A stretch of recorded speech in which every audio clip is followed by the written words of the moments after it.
నరబలులు నిజానికి ఉన్నాయా? అఘోరాలు నరమోక్ష మాంసాన్ని భుజిస్తారా? ఈ అంటే మాంసం తినడం, గాంజా కొట్టడం, చనిపోయిన అంటే మనిషి మాంసం ఉంటుందో దాంట్లోకెళ్ళి ఒక పీస్ తీసి అమ్మవారికి కానీ శివుడికి కానీ ప్రసాదంగా అర్పిస్తారని చెప్పేసి విన్నాను. సామాన్యుల కంటే వాళ్ళు కొన్ని వందల సంవత్సరాలు అలా గాలితోటి బ్రతికి హిమాలయాలు ఇంకా ఉండిపోయి ఉన్నా అంటారు.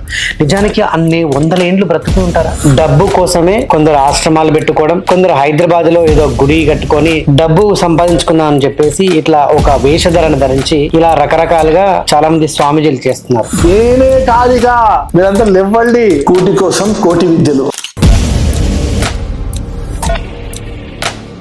కోటి కాదు 10 కోట్ల విద్యలు కూడా చెప్పొచ్చు. ఆడ అఘోరీలు, కిన్నరాలు అని చెప్పేసి కూడా సోషల్ మీడియాలో చూస్తున్నాం. నిజానికి అఘోరాలు అంటే ఓన్లీ మగవాళ్ళే ఉంటారా? ఆడవాళ్ళు కూడా ఉండొచ్చా? ఉంటారా? పాత అఘోరీలో ఎవరైనా ఒక లేడీస్ అఘోరి పేరు చెప్పండి, ఎవరైనా కిన్నర్ అఘోరి పేరు చెప్పండి. ఈ కిన్నర్ అఘోరి, ఈ లేడీస్ అఘోరి 100 years ముందు ఎవ్వలేరు. ఇప్పుడే వీళ్ళందరూ పూర్తున్నారు. నా నుండి మిమ్మల్ని మీరు కాపాడుకోండి. జాగ్రత్త ముస్లింలారా, జాగ్రత్త క్రిస్టియన్లారా. ఏం చేసినా పురుషులు చేయాలి. తల్లి అంటే ఆల్వేస్ నెంబర్ 1, ఒక కిన్నర్ అంటే కూడా ఆల్వేస్ నెంబర్ 1. బ్రహ్మదేవుడు ఈ సృష్టి నడిపేయడానికి 2 లింగాలు తయారు చేశారు. కాకపోతే అఘోరాలు మాంసాహారాలు కూడా భుజిస్తారని చెప్పేసి వింటారు. వాళ్ళ జీవన విధానం ఏంటి? ఏం తింటారు, ఏం తినరు? నీలాగా నేను నీళ్ళు తాగే వ్యక్తి కాదు. నాకు నేను వైన్ తాగుతాను. కంపల్సరీ మేము నాన్ వెజ్ తింటాము.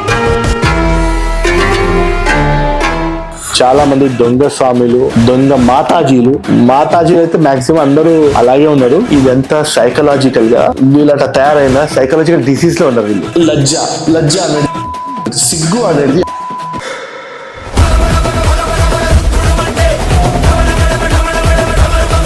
ప్యూర్ గా సనాతన ధర్మంలో పోతే ఇవన్నీ లేవు. ఒకటే ఉంది సనాతన ధర్మంలో.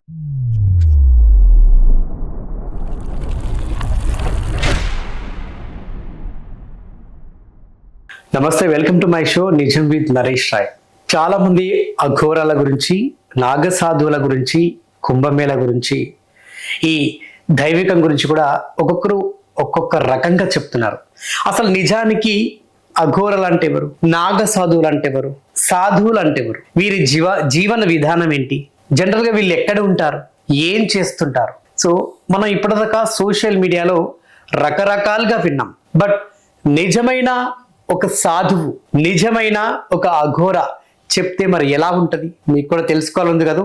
ఎగ్జాక్ట్లీ నేను కూడా ఈ అన్ని విషయాలు కూడా నేను తెలుసుకొని మీకు తెలియవచ్చడానికే ఈరోజు ఆ గురువు గారి దగ్గరికి వచ్చాను. సో ఆల్మోస్ట్ ఒక 30 సంవత్సరాల ప్రయాణమైనది. సో దేవుడితోటే ప్రస్తుతం ముడిపడి ఉన్నది ఆయన జీవితం కూడా. మరి ఆయన ప్రయాణం గురించి కూడా మనం తెలుసుకునే ప్రయత్నం చేద్దాం. సో అందరికీ సుపరిచితులు ఆయనే పాశువత సిద్ధులు, అదేవిధంగా వక్ర కపాలిక అఘోరనాథ్, ఎంకేసి శ్రీ శ్రీ శ్రీ రుద్రగుప్త పాదాచార్యులు గారి దగ్గర ఉన్నాను నేను ప్రస్తుతం. నమస్తే గురుజీ. నమస్తే. ఎలా ఉన్నారు? హ్యాపీ. యా, చాలా సంతోషం మిమ్మల్ని కలవడం. ఓకే, ఈ మధ్య కాలంలో అంటే ఎప్పటి నుంచో కూడా అఘోరాల గురించి, నాగసాధుల గురించి కూడా చాలామంది రకరకాలుగా చెప్తున్నారు. గత 6 నెలల నుంచి మాత్రం 2 తెలుగు రాష్ట్రాల్లో ఒక అఘోరీ మ్యాటర్ అయితే ఇంకా హల్చల్ చేస్తూనే ఉంది. రకరకాలుగా ఆమె గురించి చెప్పుకొస్తున్నారు. అఘోరీ అంటుంది, నాగసాధు అంటుంది, ఇంకేమేమో చెప్తుంది. సో ఈ విషయాలు పక్కన పెడితే అసలు ముందుగా అసలు అఘోరీలు అంటే ఎవరు? ఈ అఘోరాలు ఎక్కడ ఉంటారు? వాళ్ళ తత్వం ఏంటి? వాళ్ళ జీవన విధానం ఏంటి?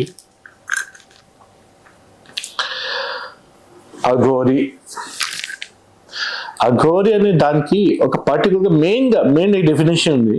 చాలా మంది చెప్తారు డెఫినేషన్ రకరకాలు. అది యాక్చువల్ డెఫినేషన్ ఏంటంటే ఈ ఘోరమైన మాయ, మీ చుట్టూ అంతా ఘోరమైన మాయ, అంతా అంటే తాగుడు అనేది ఘోరమైన మాయ, సిగరెట్, వ్యసనాలు, ఏదైతే నెగిటివ్స్ ఉన్నాయి ఇవన్నీ ఘోరం, చాలా క్రూరంగా ఘోరంగా ఉంటుంది. ఇందులో పడకుండా ఎవరైతే ఉండగలుగుతాడు ఆయనని అఘోరి అంటారు. యాక్చువల్గా అఘోరి దానికి తత్వానికి ఒక డెఫినేషన్ అన్నమాట. ఇంకా అఘోరి ఎవరు అఘోరి ఉన్నారంటే ఏదైతే అష్టపాశాల నుంచి విముక్తి అయిన వాడు అఘోరి. యాక్చువల్గా చాలా ఇది కాన్ఫిడెన్షియల్ విషయం. ఓన్లీ ప్యూర్ అఘోరీలకి మాత్రమే తెలుసు. దేనిని అసహించుకోడు. ఫస్ట్ అఘోరి ఏంటంటే దేనిని అసహించుకోడు. అఘోరిని చూడండి, ఏమైనా అఘోరిని కలిసి ఆయన దేన్ని ఇది ఇచ్చి అన్నిట్లో దేవుడిని చూసేటోడు, అన్నిటి చూసేటోడికి దీనిని అసహించుకునే ప్రసక్తి అనేది ఉండదు. మళ్ళా భయపడడు, ఆయనకి భయం అనేది ఉండదు. అఘోరి అనే వ్యక్తి ఎంత చీకట్లో అయినా గుహలో అయినా ఎక్కడైనా వెళ్ళిపోతాడు. ఆయనకి ఇంత పెద్ద పాము చూసినా, పులి చూసినా, దయ్యాలు చూసినా, ఏం చూసినా ఆయనకి భయం అనేది ఉండదు. మూడోది, ఆయనకి ఎటువంటి డౌట్ అనేది ఉండదు. అఘోరి అంటే శంక ఉండదు, డౌట్ అనేది ఇది చెయ్యాలా అది చెయ్యాలా. ఆయన మెంటల్ గా సైకాలజీ పరంగా బిల్కుల్ ఫ్రీ, కంప్లీట్ గా ఫ్రీగా అనమాట. ఏ డౌట్ లేకుండా ప్రతి ఒక్క పని చేస్తాడు. ఇట్లా ప్లస్ ఇంకొకటి ఏంటంటే లజ్జ అనేది ఆ గురికి ఉంటుంది, సిగ్గు అనేది ఆ గురికి ఉంటుంది. మీరు ఇప్పుడు నేను చెప్పినాను కదా, మీరు చూడండి, దేనిని అసహించుకోవడం అంటే ఆయనని చూసే అందరు అసహించుకుంటారు. ఎందుకంటే ఆయన దేనిని అసహించుకోవడం అంటే ఆ కంపల్సరీ మంచి సైకాలజీని ఈయన చూసి అసహించుకుంటాడు. ఆయన దేనిని అసహించుకోడు, మనిషి అలా తయారైపోతాడు, ఆటోమేటిక్ అది బై నేచర్గా తయారైపోతుంది.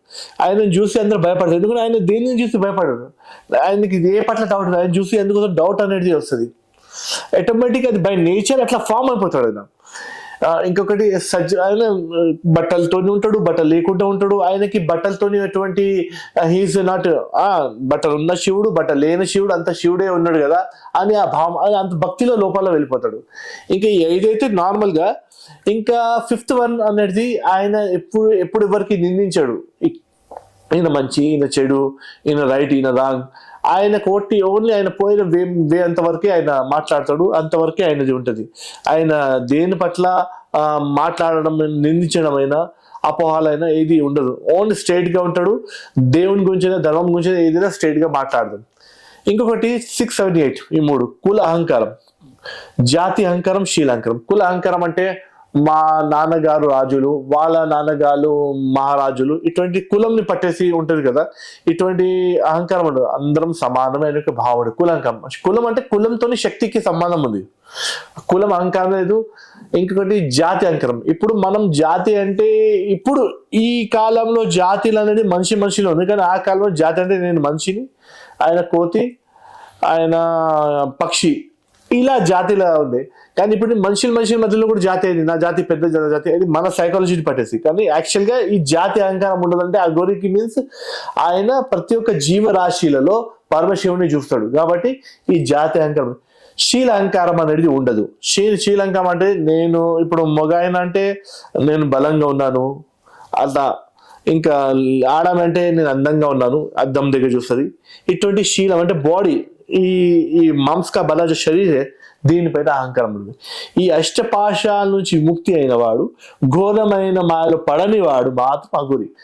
ఇక్కడ మీరు ఈ ఆరెంజ్ కలర్ బట్టలు వేసుకుంటున్నాడు, వైట్ కలర్ బట్టలు వేసుకుంటున్నాడు, బ్లాక్ కలర్ బట్టలు వేసుకుంటాడు, ఎర్ర కలర్ బట్టలు వేసుకుంటాడు, బట్టలు వేసుకుంటున్నాడా లేడా, ఇటువంటి వాటితో మీరు అఘోరికి, రియల్ అఘోరికి మాత్రం మీరు చూసుకోలేరు, అది మీకు అర్థం కాదు. ఇది మెయిన్ అఘోరికి మెయిన్ ప్రిన్సిపల్స్ అన్నమాట. అయితే ఈ మధ్యకాలంలో అంటే ఆడ అఘోరీలు, కిన్నరాలు అని చెప్పేసి కూడా మనం సోషల్ మీడియాలో చూస్తున్నాం. నిజానికి అఘోరాలు అంటే ఓన్లీ మగవాళ్ళే ఉంటారా, ఆడవాళ్ళు కూడా ఉంటారా? చాలా మంచి ప్రశ్న అడిగినారు. ఎందుకంటే నేను కూడా యూట్యూబ్ వీడియోస్ అన్నిట్లో నేను కూడా చాలా మంది చూస్తున్నాను. కొంతమంది కిన్నర్లు వస్తున్నారు, కొంతమంది లేడీస్ వస్తున్నారు, ఇంకా ఎన్నో రకాలైన వాళ్ళు వస్తున్నారు. యాక్చువల్గా కిన్నర, స్పెషల్లీ నేను కిన్నర్కి వెళ్ళాలి. కిన్నర్లు అంటే ఎప్పుడు పూజ్యులేరు. కిన్నర్ అంటే మన సనాతన సంస్కృతిలో వాళ్ళు పుట్టంగానే, అంటే పురుషలింగ, స్త్రీలింగాన్ని 2 లింగాలు దేవుడు సృష్టించాడు. బ్రహ్మదేవుడు ఈ సృష్టి నడిపేయడానికి 2 లింగాలు తయారు చేసాడు. కాకపోతే ఈ 2 లింగాలు కాకుండా 3వ లింగం తయారవ్వడం ఆ పరబ్రహ్మకి అత్యంత ప్రియమైన లింగం. ఎందుకంటే పరబ్రహ్మ ఆ లింగంలోనే ఉంటాడు. ఉన్న సత్యం వాస్తవం అంటే పరబ్రహ్మ కూడా ఒక కిన్నర లింగంలోనే ఉంటాడు అనమాట. అంటే ద్వైలింగ బోల్ సక్తే ఒక కిన్నర లింగ బోల్ సక్తే. అయితే ఆయనకి ఉన్న ఆ లింగం, పరబ్రహ్మకి ఉన్న లింగంని పుట్టిన ఆయన కాబట్టి ఆయన పుట్టంగానే పూజనీయులు. వాళ్ళు ఎవరికైనా వరాలు, శాపాలు తొందరగా ఇస్తారు, ఇంకా అది ఫలీభూతులైతే. కిన్నరులకి యాక్చువల్ గా ఎటువంటి సంప్రదాయాలకి, ఎటువంటి వీటికి వాటికి అనేది లింక్ ఉండదు. వాళ్ళ దాంట్లోనే వాళ్ళు సాక్షాత్గా దైవ స్వరూపులు. కిన్నర్లకి మనం చెప్పలేం. కాకపోతే కొంతమంది వాళ్ళు కిన్నర్లు ఇప్పుడు మేము పెద్ద అఘోరి అయితే మేము పెద్ద అవుతాము అట్లా ఆలోచించి వీళ్ళు అట్లా వెళ్తున్నారు.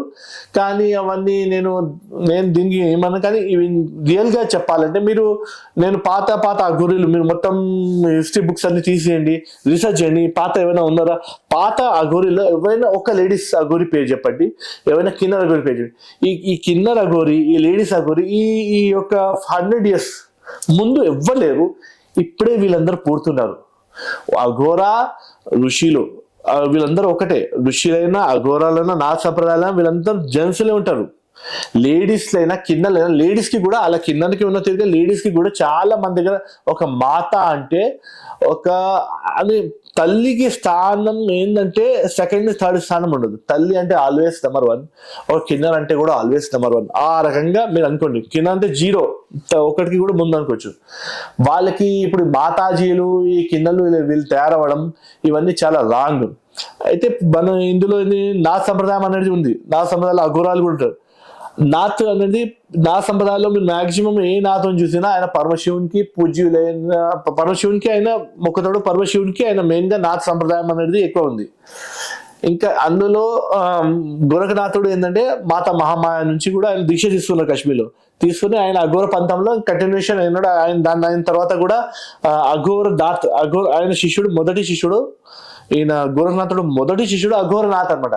దాని తర్వాత మిగతా అఘోరి అందరూ అట్లా తర్వాత పెరిగినారు. ఆయన కూడా ఏ స్త్రీకి అఘోరికి దీక్షలు అనేది దిగలేదు. ఇవన్నీ పుడతాయి, ఇది భక్తికి సంబంధం లేదు. కాకపోతే ఇవన్నీ మనిషిలో ఒక లోపాలు ఉన్న సైకాలజీని పట్టేసి ఉంది అనమాట. ఈ 100 సంవత్సరాలు కాదు, 50 సంవత్సరాల కింద కూడా ఒక లేడీ అయినా ఏమైనా మీరు చూపించలేరు. ఎందుకంటే ఇప్పుడు కాంపిటీషన్, సనాతన ధర్మం అంటే ఇప్పుడు ధర్మం కాదు, ఇది ఒకటి సైకాలజీ అనేది ఒకటైంది. మళ్ళీ దీంట్లో కూడా ఎన్నో రకాలైన వైరసెస్ కూడా ఫామ్ అవుతున్నాయి. అందులో ఇవన్నీ ఉన్నాయి. రియల్ గా ప్యూర్ గా సనాతన ధర్మంలో మనం పోతే ఇవన్నీ లేవు. ఒకటే ఉంది సనాతన ధర్మంలో, ఏది చేసినా పురుషులు చేయాలి. స్త్రీ ఒక తల్లి స్థానం, అది ఆల్వేస్ పురుషులు వాళ్ళకి రెస్పెక్ట్ ఇచ్చేదే. ఒక కిన్నర్కైనా ఆల్వేస్ పురుషులు రెస్పెక్ట్ ఇచ్చేది. కానీ వాళ్ళకి మాత్రం స్పెషల్ గా సొసైటీలో వచ్చేసి ఏదైనా మాలధారణ ఇవన్నీ చేసే అవసరం లేదు. ఎందుకంటే అప్పుడు వాళ్ళు తనంలోనే పెద్ద ఒక శక్తి స్వరూపురాలు వాళ్ళందరూ. వాళ్ళకి ఒకటి జైలు. ఓకే, అఘోరాలు నిజానికి అంటే వాళ్ళ జీవన విధానం ఏంటి? ఏం తింటారు, ఏం తినరు? నిజానికి అసలు అఘోరాలు మాంసాహారాలు కూడా భుజిస్తారని చెప్పేసి వింటాం. అసలు ఏంటి వాళ్ళ జీవన విధానం? అఘోరాలు ఏం తింటారు, ఏం లేదు. నార్మల్గా మీరు అన్నం పప్పు తిరిగి వాళ్ళు అన్నం పప్పు తినేసి ఉండొచ్చు. వాళ్ళకి కాదు కంపల్సరీ మేము నాన్ వెజే తింటాము, కాదు నేను కంపల్సరీ అదే తింటాను, నేను కంపల్సరీ వైన్ బాటిల్ కావాలి, నేను నీళ్ళు తాగే వ్యక్తి కాదు, నేను వైన్ తాగుతాను, నేను నాన్ వెజ్ తింటాను, ఇవంతా చాలా రాంగ్ అనమాట. వాళ్ళకి పూజలు ఉంటాయి. ప్రాసెస్లో కాళీమాత పూజ ఉన్నప్పుడు కాళీమాతకి అర్పణం చేయాలి, నాన్ వెజ్ రూల్, అది పూజలో ఉన్న రూల్. ఆ అర్పణ చేసిన తర్వాత ఆ మిగిలినంతా అప్పుడు ప్రసాదం కింద ఆయన తినొచ్చు. కానీ ఇప్పుడు ఏమైందంటే కంపల్సరీ తినాలని అయిపోయింది. ఇంకొకటి ఏంటంటే అది అమ్మవారికి అర్పణ అయిన ప్రసాదం తినాలి, కానీ వీళ్ళు తిండి కోసమే స్పెషల్ తెచ్చేసుకుని తింటున్నారు. ఇది చాలా రాంగ్. తినడమైనా వీళ్ళు ఎంతైనా తాగవచ్చు, తినొచ్చు. కానీ దాని మీనింగ్ ఏమైందంటే ఇప్పుడు వీళ్ళు తినడానికి తాగడానికి ఇటువంటి వ్యసనాలకి, ఘోరమైన మాయ లాంటి వ్యసనాలకి మాత్రమే ఆ గొర్రెలు తయారవుతున్నారు. ఇది చాలా రాంగ్, సొసైటీకి చాలా రాంగ్ మెసేజ్ అనమాట. ఇప్పుడు సొసైటీ అనేది అట్రాక్ట్ అవుతుంది ఆ గొర్రెలకి, ఎందుకంటే ఆ గొర్రెల రూపాలు అనేది వేరే ఉంటుంది, వాళ్ళ ఎవ్రీథింగ్ ప్రతి ఒక్కటి వేరే ఉంటుంది. కాబట్టి సొసైటీ అందరూ అట్రాక్ట్ అవుతుంది. కాకపోతే ఇందులో ఏమవుతుంది అంటే చాలా మంది డూప్లికేట్లు, 90% ఫ్రాడ్ అనేది జరుగుతుంది. వీళ్ళందరూ తినడానికి, తాగడానికి, ఘోరమైన మాయలో పోవడానికి ఇంకా సులువైన చర్యలు తీసుకొని వీటిని మొత్తం ఇంకా పూర ఖరాబ్ కడతారు ఆ హైస్కు. నిజానికి అఘోరాలు నరమోక్ష మాంసాన్ని భుజిస్తారా? ఇప్పుడు ఇక్కడ ఏంటంటే అఘోరాలు మాంసాన్ని ఎందుకు భుజిస్తారు, ఆ క్వశ్చన్ అనేది చాలా ఇంపార్టెంట్. దీని ముందు అఘోరాలు వెజ్ అనేది ఓకే, దేవుడు ఉంటాడు. వెజ్ కాదు, నాన్ వెజ్ లో కూడా దేవుడు ఉంటాడు. అందులో వెజ్ లో దేవుడు, నాన్ వెజ్ వాళ్ళ దృష్టిలో తినే ప్రతి ఒక్క వస్తువు ఒకటి. ఇప్పుడు పిల్లి మాంసమైనా పులి మాంసమైనా మేక మాంసమైన అన్ని మాంసాలు ఒకటే రకంగా, అందులో మనిషి మాంసం అంటే కూడా అది అదే రకంగా. ఇది మనిషి మాంసం తింటాడు, ఇట్లా మాంసాలలో ఈ మాంసం తినలేదు, ఇది మనుషులు తయారు చేస్తారు కానీ ఆ ఘోరాలకి అలా ఉండదు. ఏ మాంసం అయినా తినగలుగుతారు అంతే. అది వీళ్ళు ఇదే మాంసం తినాలని అక్కడ రూల్స్ అనేది లేదు. అఘోరాలు ఏ మాంసం అయితే తినగలుగుతారు. కాకపోతే మనిషి మాంసం అనేది మనం ఒకటి వింతగా చూస్తాం కాబట్టి వాళ్ళు ఇప్పుడు కొంతమంది షో పుటప్స్ కింద నరకపాల, ఇప్పుడు అక్కడ మేక కపాలాలు కూడా పెట్టచ్చు, మేక కపాలం ఎందుకు పెట్టారు, నరకపాలాలు ఎదురుగా పెడతారు. ఇవన్నీ ఏంటంటే ఇప్పుడు షో పుటప్స్ షో అనేది అయిపోయింది. ఈ అఘోర సంప్రదాయానికి వచ్చినప్పుడు ఇంకొక కీడు ఏంటంటే షో పుటప్స్ ఎక్కువైపోయింది. దీంతో ఇప్పుడు వీటన్నిటిలోనే ఈ సనాతన సంస్కృతి అనేది చాలా ఇదైతుంది.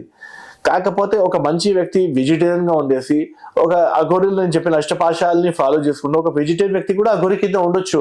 ఆయన కంపల్సరీ ఇలా ఉండాలని, ఇలా తాగి ఉండాలని లేదు.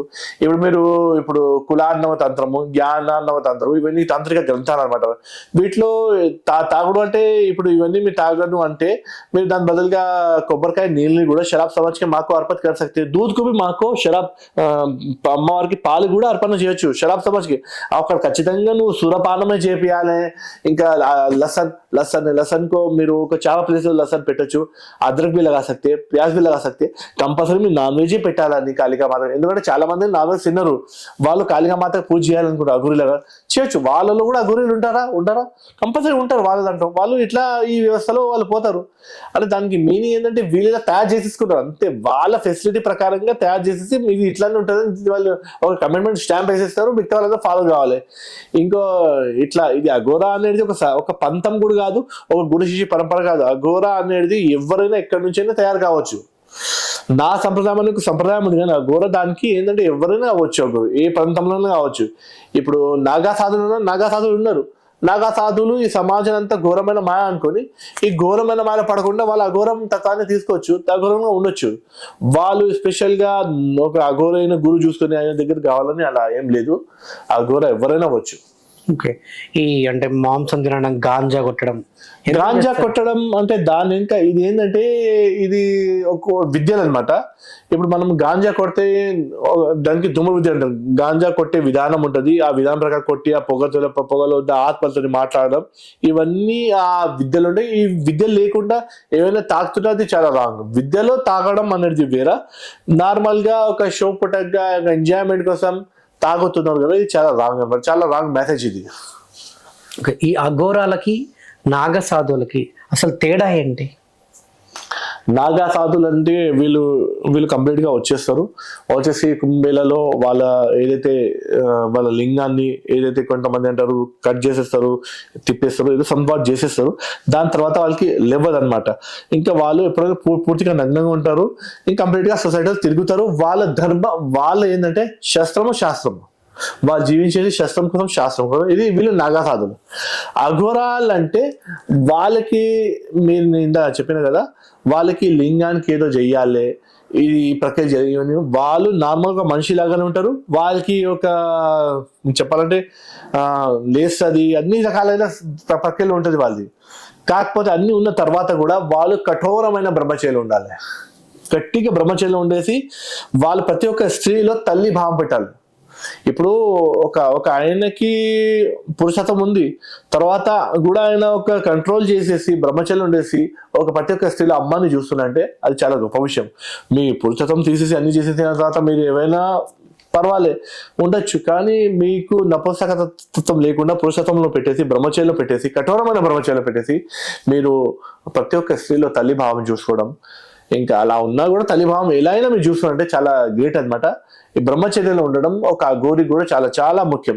అఘోరీలు ముఖ్యమైనదంటే అఘోరీలలో శక్తి సాధకులు ఉంటారు. నేను ఇందాకే చెప్పినాను, నా సంప్రదాయం అంతా శివుని సాధకులు.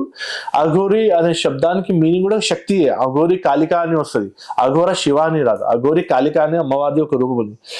మీరు అందులో చూడండి, కంప్లీట్ గా ఏదైనా వీళ్ళందరూ కంప్లీట్ గా బ్రహ్మచర్యలో ఉండడం చాలా. కానీ ఇప్పుడు అఘోరాలు కానీ నాగసాధువులు ఇప్పుడు మీరు అన్నారు అంటే కాళిక మాత అంటారు, కానీ వాళ్ళు ముందుగా వాళ్ళని పలకరిస్తే హరహర మహాదేవ్ శంభో శంకర్ అంటే ఎవరైనా అంతే అండి. నాగా సాధు అయినా అఘోరి అయినా నాతైనా ఎవరైనా ఫస్ట్ గా హరహర మహాదేవ్ కంపల్సరీ చెప్తారు. ఎందుకంటే మన హిందూ సనాతన సంస్కృతిలో హరిహర్ అందులో మెయిన్ గా శివుడు. ఇప్పుడు సాధువులందరికీ ముఖ్యమైన దేవుడు శివుడే. మనం మిగతా వాళ్ళు పబ్లిక్ ఏదైతే ఉంటారో వీళ్ళందరికీ హరి ఉన్నాడు, హరిరామ్ హై, లేకిన్ సాధువులకి ముఖ్యమైన దేవుడు. ఎందుకంటే శివుడు ఇక సాధువులు అందరూ ఒకలాగానే జీవిస్తారు. అందుకోసం ఆయన హరర్ మహాదేవ్ అని ప్రతి ఒక్కరు చెప్తారు. ఓకే. సో నాగసాధువుల జీవన విధానం ఏంటి? వాళ్ళు ఎక్కడ ఉంటారు? వాళ్ళు నిజానికి ఏం తింటారు? చాలా మంది అంటారు కొన్ని ఏండ్ల పాటు ఆ గాలినే ఆహారంగా తీసుకొని దీక్షలో ఉండిపోతారు అఘోరాలు, నాగసాధువులని. ఇప్పుడు మనకు తినాలి అని ఆలోచన ఉంటే మనం స్పెషల్గా హిమాలయాలు ఏ కొండపైన పోయే అవసరం లేదు. మంచిగా ఏదైనా వారణాసియో ఎక్కడైనా పుణ్యక్షేత్రాల్లో పోయి దేవుడిని మొక్కేసి కూర్చుని హోటల్ తినొచ్చు. మనం సాధు అయినది ఎందుకంటే తిండి పైన కూడా వ్యామోహం లేకుండా దైవికం దగ్గర పోవాలి. తినే గురించి ఆలోచన పెట్టేటోడు సాధు కాలేడు. ఫస్ట్ అది మాత్రం. సెకండ్ ఏంటంటే వాళ్ళు గుహలో ఉండేసి గాలి పైన జీవిస్తారంటే దీంట్లో ఏంటంటే ఫస్ట్ స్టెప్ గాలి ఉంది, బ్రీతింగ్ తీసుకుంటారు, వదులుతారు. ఇంకా బ్రీతింగ్ తోనే వాళ్ళు బ్రీతింగ్ ని ఆహారం చేసేసి బతుకుతాడు. ఇంకా రెండో విషయం ఏంటంటే ఇప్పుడు మానసికంగా ఆహారాలు అనేది కూడా కొంతమంది నిర్మాణం అనేది చేస్తారు. ఇప్పుడు ఫర్ ఎగ్జాంపుల్ ఇప్పుడు నాది ఇప్పుడు ఏం లేవు, కానీ జస్ట్ నేను ఒక ఇమాజిన్ చేస్తాను, ఓహో నా ఎదురుగా ఒక ప్లేట్ ఉంది, మంచిగా నా ఫేవరెట్ కర్రీ, ఒక 4 పూరీలు, ఒక రైస్, ఇవన్నీ ఇమాజిన్ చేసేసి ఆ ఇమాజినేషన్స్ లోనే నేను మొత్తం ఒక 5 minutes వరకు ఆ ఇమాజినేషన్ లోనే ఉంటాను. ఆ 5 minutes లో అంతా ప్లేట్ కంప్లీట్ చేసే వరకు తింటాను. అట్లా కొన్నాళ్ళు తినేసి మళ్ళీ నేను చేస్తాను ఈ ఇమాజినేషన్ వరల్డ్ లో. ఇట్లా కొన్నాళ్ళు తిన్న తర్వాత కడుపు నిండుతుంది, కంపల్సరీ నిండుతుంది ఇమాజినేషన్ లో. తర్వాత కొన్నాళ్ళు అయిన తర్వాత నేను ఫాస్టింగ్ చేయడం స్టార్ట్ చేస్తాను. ఇమాజినేషన్ లో తిన్నా కదా, ఇప్పుడు ఇక్కడ ఫాస్టింగ్ చేయడం. నేను 3 పూట తినేది నేను 2 పూట తింటా, మళ్ళీ 1 పూట తినేసి అట్లా అది తినడం కూడా బంద్ చేసి ఇలా నేను నిరాహారంగా ఉండడం అనేది నేను నేర్చుకుంటాను అనమాట. ఇది ఒక ప్రాక్టీస్ అనమాట. ఇట్లాంటి విద్యలు ఉంటుంది, ఇటువంటి ప్రక్రియలు ఉంటుంది. ఏంటంటే సుగంధిం పుష్టి అంటే మనం ఒక స్మెల్ తీసుకుంటున్నాం, మంచిగా బిర్యానీ స్మెల్ వస్తుంది. అట్లా మనం ఇమాజిన్ చేసుకొని కూడా తీసుకున్నా మనకు పుష్టి అనేది వస్తుంది. అది మన లోపల ఉన్న దైవికానికి ఉన్న ఆ పవర్ అన్నమాట. మీకు తెలియదు మీలో దైవికం ఉంది. ప్రతి ఒక్క మనిషిలో, ప్రతి ఒక్క ఆత్మలో పరమాత్మ ఉన్నాడు. ప్రతి ఒక్కరు దైవికం ఉంది. ఆ దైవికంకి ఆ పవర్ని యూజ్ చేసుకోవడం ఒక టెక్నిక్ అనమాట. ఆ టెక్నిక్ లో ఆ విద్యల్లో ఇవన్నీ ఉంటాయి అనమాట. అంతేగాని ఒకటి ఆ గాలిలో బతుకుతుంటే ఇవన్నీ కూడా ఇప్పుడు కొంతమంది అలా బతుకుతాం, కానీ యాక్చువల్గా తినే ఆ ప్రక్రియ అనేది ఇలా ఉంటుంది. సో అట్లా ఎన్నేళ్ళైనా ఉండగలుగుతాం వాళ్ళు. అలా మనం ఎన్నేళ్ళని కాదు, మనకు ప్రాణం ఎన్ని ఉంటే అంతవరకు మనం ఉండగలుగుతాం. ఓకే. అండ్ నిజానికి కూడా అఘోరాలు, నాగసాధువులు చాలా వందల సంవత్సరాలు బ్రతికున్న వాళ్ళు కూడా ఇంకా హిమాలయాల్లో ఉన్నారు. వాళ్ళు మన అంటే జనరల్ సామాన్యుల కంటే వాళ్ళు కొన్ని వందల సంవత్సరాలు అలా గాలితోటే బ్రతికి హిమాలయాల్లో ఇంకా ఉండిపోయి ఉన్నారు అంటారు. నిజానికి అన్ని 100 ఏండ్లు బ్రతుకుని ఉంటారా? 100 అనేది కూడా 1000 ఏళ్ళు కూడా చెప్పొచ్చు మనం. కొంత 2000 years, 545 years అని అటువంటి సాధువులు చూస్తే 545 years అటువంటి సాధువులు ఉంటారు. ఇంకొకటి ఏంటంటే మీరు ఒక 100 years మనిషిని చూస్తానంటే అబ్బా అని మీరు అంటారు. నార్మల్గా ఈ కాలంలో 80 years దాటి అటువంటి హా లెవెల్లో వచ్చేసిన తర్వాత ఆయన సాధన చేసి కంపల్సరీ సాధన చేసిన ఆయన్ని అంత లెవెల్ 100ని క్రాస్ చేస్తారు. వాళ్ళలో ఒక అమోఘమైన శక్తులు వస్తాయి. ఏ వ్యక్తికి నేను దర్శనం ఇవ్వాలి, ఏ వ్యక్తికి నేను కలవాలి, ఏ వ్యక్తికి కలవద్దు, అటువంటి అలా వాళ్ళు ఆలోచించి వాళ్ళ ఒక శక్తి చెప్పిన వాళ్ళకి వాళ్ళు దర్శనం ఇస్తారు, వాళ్ళకి కలుస్తారు. ఇంకా అప్పుడు వాళ్ళు 500 years ఓల్డ్ ఉండొచ్చు, 1000 సంవత్సరాలైనా ఉండొచ్చు, దానికి ఏం లేదు. ఇట్లాంటి వీళ్ళందరూ ఒక కలిసేసి హిమాలయాలో ఒక స్థానం కూడా ఉంది, దానికి శంబల అంటారు. అట్లా ఆ గురుసత్తా మండలం కూడా అంటారు. ఆల్రెడీ మీకు మొన్న సినిమాలో కూడా మీరు చూసి విని ఉండొచ్చు వీటన్నిటి గురించి. ఇవన్నీ ఉంటాయి, ఇవి ఉండదని కాదు, కానీ మీరు వాళ్ళకి కలవాలంటే అంత అర్హత మీకు రావాలంటే మీరు అంత కావాలి. అంటే మీకు అంతా మీ మనసు అనేది అంత పవిత్రం ఉండాలి, ఫస్ట్ పాయింట్. సెకండ్ ఏంటంటే మీరు ముఖంతో మాట్లాడితే సెకండ్ అసత్యం మాట్లాడదు. మూడోది గట్టి బ్రహ్మచర్యం ఉండాలి. నాలుగోది మీరు ఏదైనాది కొంచెం ఇవన్నీ అన్యాయం చేయరాదు. ఇవన్నీ కొంచెం సూత్రాలు అనమాట. ఇవన్నీ సూత్రాలు పాటించే వాళ్ళతో కలిసి ఒకటి ఇది ఉంటుంది. కాదు ఈ వ్యక్తి నోరు ఇప్పితే ఆయన తెలియకుండానే ఆయన అబద్ధం మాట్లాడతాడు. ఇంకా అసలు బ్రహ్మచర్యం అది ఎక్కడో ఆయన ఎక్కడో అట్లాంటివి ఉంటే ఇది జరగదు. ఇప్పుడు ఈ కాలంలో మంచి ఆ కాలంలో వాళ్ళు చూస్తారు, మీరు ఒక 100 years అప్పుడు మనం 50-60 సంవత్సరాల కింద మనకు ఫ్రీడమ్ ఫైటర్స్ పీరియడ్ లో అటువంటి యోగిలు కూడా దర్శనం ఇచ్చినారు. లహరి మాషే కూడా మహావతార్ బాబాజీ దర్శనం ఇచ్చారు. మీరు ఒక యోగి ఆత్మకథ కూర్చొని ఇవన్నీ ఉన్నారు, ఇప్పుడు కూడా ఉన్నారు. కాకపోతే వాళ్ళే కలవడానికి మీరు రెడీ ఉన్నారా, మీరు అంత స్టేజ్ లో ఉన్నారా, అది మీరు చూసుకోవాలి. అంతేగాని వాళ్ళకి అలా ఏం లేదు. అసలు వాళ్ళకి మీరు కలవడం మీ యొక్క అదృష్టం, వాళ్ళకి ఏం లేదు. వాళ్ళు ఎవరికైనా కలవడానికి వాళ్ళు రెడీ ఉన్నారు. కానీ అటువంటి స్టేజ్ వాళ్ళు రావాలని వాళ్ళు కూడా కోరుతారు. నిజానికి అఘోరాలకి నాగసాధులకు శక్తులు ఉంటాయా? శక్తి లేకుండా జగత్ అంతా నడుస్తుంది. ఎనర్జీ లేకుండా మనం మాట్లాడలేము. నేను మాట్లాడుతాం, మీరు మాట్లాడుతున్నా, ఎనర్జీ లేకుండా మాట్లాడలేకపోతున్నాం కదా. ఎనర్జీ, శక్తి అనేది ఉంటాయి. ఇందులో హై లెవెల్ శక్తి ఇస్తూ ఇంకా హై లెవెల్స్. శక్తులు అంటే ఎటువంటి శక్తులు ఉంటాయి మీకు? ఆధ్యాత్మిక శక్తులు ఉంటుంది, షట్చక్రాల శక్తి ఉంటుంది, ఎన్నో రకాలైన ఉపవాసాలు వ్రతాలు ఉంటాయి, వాటికి కూడా కొన్ని శక్తులు ఉంటాయి. ఇవన్నీ శక్తులు వీటన్నిటికీ ఉంటాయి. జనరల్గా ఇంత సాధన చేస్తారు కదా మీరు, ఈ అఘోరాలకి నాగసాధులకి అటు 7 జన్మలు ఇటు 7 జన్మలు కూడా తెలిసి ఉంటాయని చెప్పి అంటుంటారు, నిజమేనా?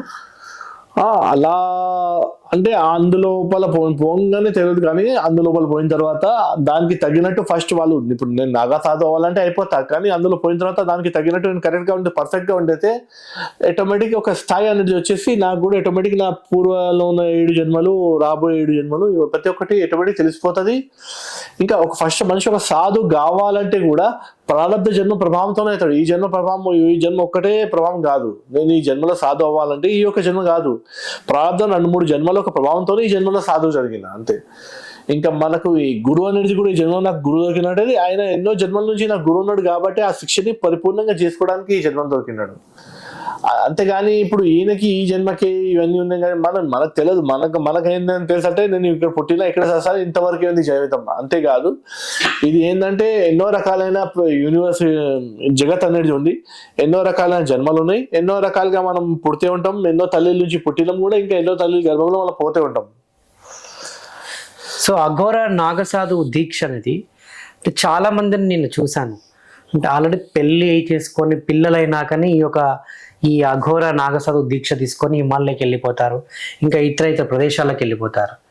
బిఫోర్ దట్ ఎందుకు చాలా మంది నాగసాధు అఘోరాలు కాలేకపోయారు? చాలా మందిలో పెళ్లిళ్ళు చేసుకోకుండానే నాగసాధులతో రెడీ అవుతారు ఫస్ట్ మాట. రెండవది ఏంటంటే, ఇక పెళ్లిళ్ళు చేసుకోవాలి, ఇవన్నీ ప్రక్రియలు పోవాలంటే వాళ్ళు అఘోర సిద్ధాంతంలో పోతారు. ఇంకా అఘోర దాంట్లో పెళ్లి చేసుకున్న అఘోరులను పెళ్లి కాని వాళ్ళు ఉన్నారు. ఇప్పుడు ఈ మధ్యలో ఎస్పెషల్గా ఈ మధ్యలో పెళ్లి కాని అఘోరులు చాలా మంది ఉన్నారు. ఇంకా కొంతమంది ఏంటంటే వీళ్ళందరినీ వదిలేసి పారిపోయి అఘోరీలు అయిపోయి అఘోరాలకి ఒక మచ్చ తీసుకొస్తున్న వాళ్ళు కూడా ఉన్నారు. కాకపోతే ఇప్పుడు బిఫోర్ దాట్ వాళ్ళకి ఇటువంటి అవసరం రాదంటే అలా ఉండదు. ఖచ్చితంగా ప్రతిదీ వాళ్ళు చేస్తున్నది ఒక దైవికమైన సంకల్పంతోనే జరుగుతుంది. అదంతా వాళ్ళకి ఐడియా ఉంటుంది. ఇది లేకుండా ఒక వ్యక్తికి అన్యాయం చేసుకుంటే ఇవన్నీ చేస్తున్నారంటే ఆయన ఈ అఘోరి ఇంకా ఈ నాగసాధు దానికి వీల్లేదు ఆయన ఉండడం అట్లా. ఓకే, సో ప్రస్తుతం గత 6 నెలల నుంచి కూడా 2 తెలుగు రాష్ట్రాల్లో అఘోరి నాగసాధు అని పేరు చెప్పుకొని అలియాస్ శ్రీనివాస్ అనే ఒక వ్యక్తి బట్టలు లేకుండా నగ్నంగా ఇప్పటివరకు అంటే దేశ సంచారం చేస్తున్నాను, లోక కళ్యాణం కోసం నేను వచ్చాను కేదార్నాథ్ నుంచి అని చెప్పేసి రకరకాలుగా బట్టలు లేకుండా అన్ని గుడులకు వెళ్ళి దర్శనం చేసుకుని ఆడ గొడవ పడడం, లేదంటే ఏదో ఆత్మహత్య చేసుకొని ఇటువంటి చర్యలకు పాల్పడడం, లేకుంటే ఇష్టానుసారంగా దురుసు ప్రవర్తన చేయడం, ఆ పదజాలం అనవసరంగా ఇష్టానుసారంగా మాట్లాడడం, ఒకరి మీదకి చెయ్యి లేపడం, ఇదంతా నిజానికి అఘోర నాగసాధు తత్వం ఉంటుంది అట్లా? అఘోరాల నాగసాధుల అన్నెసెసరీగా ఒక ఇష్టం వచ్చినట్టు చేయడం ఇవన్నీ చాలా రాంగ్. ఇవన్నీ ఆయన ఇచ్చిన మెసేజ్ మాత్రం చాలా రాంగ్. కానీ రెండో విషయం ఏంటంటే, ఇప్పుడు అక్కడ ఏం జరిగిందో అక్కడ ఉన్న సిచ్యువేషన్స్ నాకు తెలియదు ఆయనతో పాటు ఏం జరిగిందో, అంటే ఆయన ఇంతవరకు కలవలేదు. కాకపోతే ఇక ఆయన బట్ట లేకుండా ఉంటే ఏంది, బట్ట ఉంటే ఉండేది, నాకు ఆయనకి లింక్ లేదు. ఆయన ఉండొచ్చు అలా. ఇంకా మళ్ళా ఆయన ట్రాన్స్జెండర్, మళ్ళీ తర్వాత ఆయన ఫస్ట్ అంటే లేడీస్ అని తెలిసిన తర్వాత ట్రాన్స్ అని తెలిసిన తర్వాత మొగాయన అని తెలిసింది, ఇవన్నీ ఉన్నాయి. బట్ వీటన్నిటి గురించి నాకు ఎక్కువ రుచి లేదు, నాకు ఇంట్రెస్ట్ లేదు. అసలు రియల్ అయిన ప్యూర్ తత్వంతో చూస్తే నేను వాళ్ళ దగ్గర చూడొద్దు కూడా. ఎందుకంటే ఇవన్నీ ఇప్పుడు నా దగ్గర నేను కన్నో పని చేసిన తర్వాత సగం చీకటి సగం వెలుతురు కనబడుతుంది. నేను వెలుతురు దగ్గరే చూడాలి, అది నాకు ఇచ్చిన ట్రైనింగ్. మీరు వాడి గురించి మాట్లాడి వేస్ట్, నేను వాళ్ళ గురించి మాట్లాడొద్దు కూడా. కాకపోతే ఇలాంటి వాళ్ళ వల్ల మీలాంటి ఒరిజినల్ సాధువుల పేరు ఖరాబ్ అవుతుంది కదా అంటున్నాను. అంటే నిజానికి కూడా వాస్తవంగా అఘోర నాగ సాధువులు ఇట్లనే ఉంటారేమో అని ఇప్పుడు జనాలకు అదొక పోర్ట్రేట్ అవుతుంది. ఇప్పుడు వాళ్ళు రాంగ్ అని మీరు ఎట్లా చెప్తారు? మీరు చెప్పిన మాటలో ఏంటంటే ఫస్ట్ నుంచి ఇష్టం వాళ్ళు రాంగ్ అనే ఉంది. ఆమె రాంగ్ వాళ్ళు రాంగ్ అని మీరు చెప్తున్నారు, కానీ వాళ్ళు రాంగో రైటో వాళ్ళ గురువులు వాళ్ళ పరంపరలో వాళ్ళు చూసుకుంటారు. నార్మల్ వ్యక్తులకి దాంతో వచ్చేలేదు పోయలేదు. నార్మల్ వ్యక్తికి ఓకే అనిపిస్తే కలవండి, మాట్లాడండి, లేకపోతే వదిలేండి, అంతేగాని వాళ్ళని పట్టుకొని మనం సంవాటుగా నువ్వు ఏం చేస్తున్నావు రాంగ్ ఇవన్నీ మనం చెప్పడానికి వీల్లేదు. వాళ్ళు ఇంకేస్ రాంగ్ అంటే వాళ్ళ గురు పరంపర ఉంటుంది, ఆ గురు పరంపర చూసుకుంటుంది. దాని గురించి మేమైనా ఎవరైనా వాళ్ళకి మీరు రాంగ్ అని చెప్పడానికి వీల్లేదు. ఎందుకంటే వాళ్ళు ఇంకొకటి రెండోది వాళ్ళు కేదార్నాథ్లు వచ్చేసి చేస్తారు, ఇవన్నీ ఉన్నాయని మీరు చెప్తున్నారు. మీరు టెన్షన్ పడుతున్నారు మా గురు పరంపర పేరు కాబట్టి. అలా ఏముండదు. వాళ్ళు రాంగ్ అంటే ఖచ్చితంగా వాళ్ళ పైన ఉన్న వాళ్ళు ఉంటారు. వాళ్ళు ఇంకొకటి ఏంటంటే శ్రీకృష్ణ పరమాత్మ కూడా ఏమన్నాడు, నువ్వు కర్మ చేస్తాడు, తప్పు కర్మ చేస్తావు నేను చూసుకుంటాను, దాని టెన్షన్ ఉంది. వాళ్ళు రాంగ్ చేస్తారంటే ఆటోమేటిక్ వాళ్ళ పైన గురువు ఉన్నారు, వాళ్ళ గురువులు కూడా చూస్తలేరు, కన్ను మూసుకొని ఉన్నంటే వాళ్ళు కూడా తప్పులు ఉన్నారు. మళ్ళీ వాళ్ళ పైన వాళ్ళ గురువులు ఉన్నారు. ఇది ఒక పరంపరకి సంబంధించిన విషయం ఉంది. వాళ్ళు రాంగ్ అంటే వాళ్ళకి గురువు ఉన్నారు. వాళ్ళు ఎందుకంటే మనము వాళ్ళని రాంగ్ చెప్పాలంటే మనం వాళ్ళతో రిలేషన్లు ఉండాలి. ఇక నేను వాళ్ళ రిలేషన్ నాకేం లేవు, ఉండొచ్చు, వాళ్ళు ఏదైనా ఉండొచ్చు, వాళ్ళు నడుస్తున్నారు, నేను నా ఒక దారిలోనే నడుస్తున్నా. దట్ ఈస్ వాట్ నాకు తెలిసి మీరు సోషల్ మీడియాలో ఆయన చూసే ఉంటారు కదా, ఆయనను చూసినప్పుడు ఏమనిపించింది మీకు? ఆయన చూసినప్పుడు నాకేమంతా నెగిటివ్ క్యారెక్టర్, నెగిటివ్ మనిషి, జనాల్లో నెగిటివ్ ఎందుకు స్ప్రెడ్ అయింది ఆయన గురించి? నేను ఒక్కటే విషయం చెప్పిన, ఆయన ఏం చేస్తున్నాడు ఏంలో నాకు తెలియదు, నేను ఆయనతో పాటలేను, నేనేం తెలియదు. కాకపోతే నేను భగవద్గీతకి నేను పూర్తిగా నమ్ముతా. భగవద్గీతలో కృష్ణుడు ఏమన్నాడు, నువ్వు నీ కర్మ చేస్తూ ఉండు, నువ్వు తప్పు చేస్తావంటే నీ కర్మను అనుభవిస్తావు ఖచ్చితంగా. ఇప్పుడు ఆయన తప్పు చేస్తాడు, ఆయన గురువు చూస్తుండు, ఆయన గురువు చూసి కూడా చూడకుండా ఉన్నాడు, ఆయన కూడా తప్పు కర్మ చేస్తే వాళ్ళ గురువు ఉన్నాడు. లాస్ట్కి జగత్కి మూల గురువు శ్రీకృష్ణ పరమాత్మ ఉన్నాడు, శ్రీకృష్ణుడు చూస్తున్నాడు. ఇంకా ఎవరికి ఏం కర్మ ఫలం ఇచ్చే వాళ్ళు ఇస్తారు. మనం వీటి గురించి టెన్షన్ పడి లేదు. సనాతన సంస్కృతికి ముందు ఎట్లా తీసుకుపోవాలి అది మనం చూడాలి. అది నేను చేసే పని. నా ఒక విషయంలో, నా ఒక దీంట్లో సనాతన సంస్కృతిని ముందు ఎట్లా తీసుకుపోవాలి అంతే. కూటి కోసం కోటి విద్యలు అంటారు. ఈ మధ్య కాలంలో ఈ యొక్క ఆధ్యాత్మికని అడ్డు పెట్టుకొని చాలా మంది దొంగ స్వామీజులు తయారవుతున్నారు. అంటే కేవలం డబ్బు కోసమే కొందరు ఆశ్రమాలు పెట్టుకోవడం, కొందరు హైదరాబాద్లో ఏదో గుడి కట్టుకొని ఆడ ఉండి ఈ యొక్క డబ్బు సంపాదించుకుందాం అని చెప్పేసి ఇట్లా ఒక వేషధరణ ధరించి ఇలా రకరకాలుగా చాలామంది స్వామీజీలు చేస్తున్నారు. దీని గురించి మీరు ఏం చెప్తారు? కోటి కోసం కోటి విద్యలు 100% కరెక్ట్. కోటి కాదు 10 కోట్ల విద్యలు కూడా చెప్పొచ్చు. విద్యలన్నీ పెరిగిపోయి అసలు నిజమైన సనాతన సంస్కృతి, నిజమైన సనాతన ధర్మం అనేది ఒకటైపోయి ఇప్పుడు చాలా మంది దొంగ స్వామిలు, దొంగ మాతాజీలు అయితే మాక్సిమం అందరూ అలాగే ఉన్నారు. ఈవెన్ వేరే అంటే క్రిస్టియన్లు కూడా దొంగ పాస్టర్లు వీళ్ళంతా చాలా మంది ఉన్నారు. నేను హిందువులనే కాదు, నేను ఒక విషయం చెప్తాను. నేను క్రిస్టియానిటీకి సంబంధించిన గ్రంథాల గురించి నేను రీసెర్చ్ చేయలేదు, ఇంకా నేను ముస్లిం గురించి చేయలేదు. మళ్ళీ సనాతన సంస్కృతి అన్నది నేను చెప్తాను.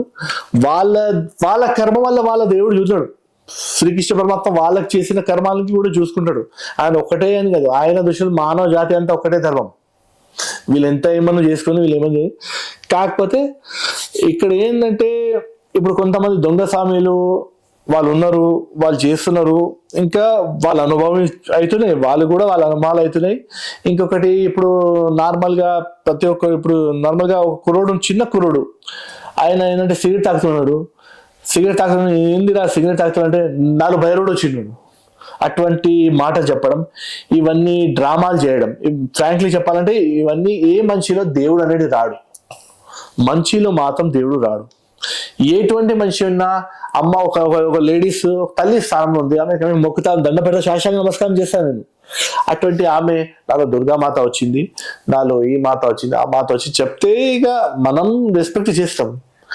కాకపోతే నేనే దుర్గాని, నేనే కాళికని, నేను చెప్పినా, నేను ఇది అది అని అట్లా గొడవ పడతాడు. ఇంకా వాళ్ళు నేను చెప్పిందే వినాలి, నేను చెప్పిందే చెయ్యాలి.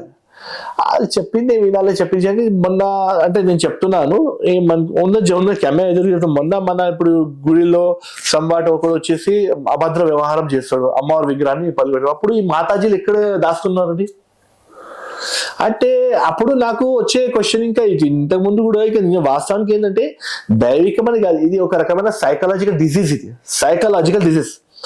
దీంట్లో ఏంటంటే కొంతమందిలో ఏంటంటే కొన్ని శక్తులు దూరుతాయి, అమ్మవాళ్ళు కాదు, కొన్ని శక్తులు దూరుతాయి. ఇప్పుడు మీరున్నారు, మీ పేరు రాజేష్ ఉండొచ్చు, ఇంకో కాళీ అనేది ఒక అమ్మవారు కాదు, కాళీ నార్మల్గా కాళీ అనేది ఒక అమ్మాయి చనిపోయింది, ఆమె ఆత్మ ఉండొచ్చు. అటువంటి ఆత్మలు వీటిలో దిగుతాయి. వీళ్ళలో ఆత్మలు ఆ శక్తులు రావడంలో మేమే అమ్మవారు, నేనే కాళిక అని చెప్పినప్పుడు వాళ్ళకి ఐరన్ రాడ్ వేడి చేసి 2 కాళ్ళు 2 చేతుల పైన ఇట్లా పెట్టాలి. వాళ్ళకి కొన్ని చెప్తున్నా అప్పుడు ఆ భూతం అనేది ఏదైతే దాని లోపల నుంచి వెళ్తుంది. ఆ ఐరన్ రాళ్ళు 2 కాళ్ళకి 2 చేతులు పెడితే ఆ దయ్యం, ఆ భూతం అనేది ఎప్పుడు వెళ్తుంది. లేకపోతే గానిగా అప్పుడు తీసుకుపోండి, వాళ్ళు పోలు ఎక్కుతారు, ఇవన్నీ చేస్తారండి. ఇవన్నీ దయ్యాలు భూతాలు వచ్చినప్పుడు వాళ్ళలో మదమున్న ఏనుగులు కూడా ఉండే. ఆ కాలంలో కొన్ని ఏనుగులు వచ్చేసి ఊరంతా కాదు. అప్పుడు ఆ మదమున్న ఏనుగుకి 4-5 రస్సీతోని తాడుతోని కట్టేసి ఆయనకి ఆ ఏనుగుకి ఎక్కడ కాల్చి పెట్టాలో పెడుతుండే. అప్పుడు వాళ్ళు కొంచెం కంట్రోల్ అవుతుంది. వీళ్ళు కూడా అటువంటి వీళ్ళతో ఏమైపోయింది అంటే వీళ్ళు ఇట్లానే సొసైటీలో ఇప్పుడు ఇంకొకటి ఖాళీ గుమరాయి, కుల్ల గుమరాయి. మళ్ళీ వీళ్ళంతా మదంలో వచ్చిన ఏనుగులాగా వీళ్ళు కుల్ల గుమరాయి చేసే సనాతనమైన సంస్కృతికి చాలా చాలా చెడు పేరు వస్తుంది, చాలా చాలా చెడు పేరు వస్తుంది. దాంతో ఇది ఇంతేనా, ఇన్ని డ్రామాలు ఉన్నాయి, ఇదేంటి సంస్కృతి అటువంటి వస్తున్నాయి. వీళ్ళని ఇట్లానే వదలదు. మీకు తెలిసింది ఈ వ్యక్తిలో ఏదో దేవుడు వస్తుందంటే ఫస్ట్ ఆ వ్యక్తికి ఒక రూమ్ లో కట్టేసేయండి, కట్టేసి 4-5 రోజులు ఆయన లోపల ఆ దయ్యం పోలంత వరకు మీరు ఈగల్ డెడ్ ఎన్నో సినిమాలు చూసిన దయ్యాల సినిమాలు వాళ్ళు ఎన్నో రకాలైన ఇప్పుడు ఎక్సర్సిజం అంటారు, క్రిస్టియానిటీలో ఎక్సర్సిజం అంటారు. అటువంటి దయ్యాలు తీసే ప్రక్రియలో కొన్ని చెయ్యాలి, అది ఖచ్చితంగా చేయాలి, అది ఖచ్చితంగా చేయాలి.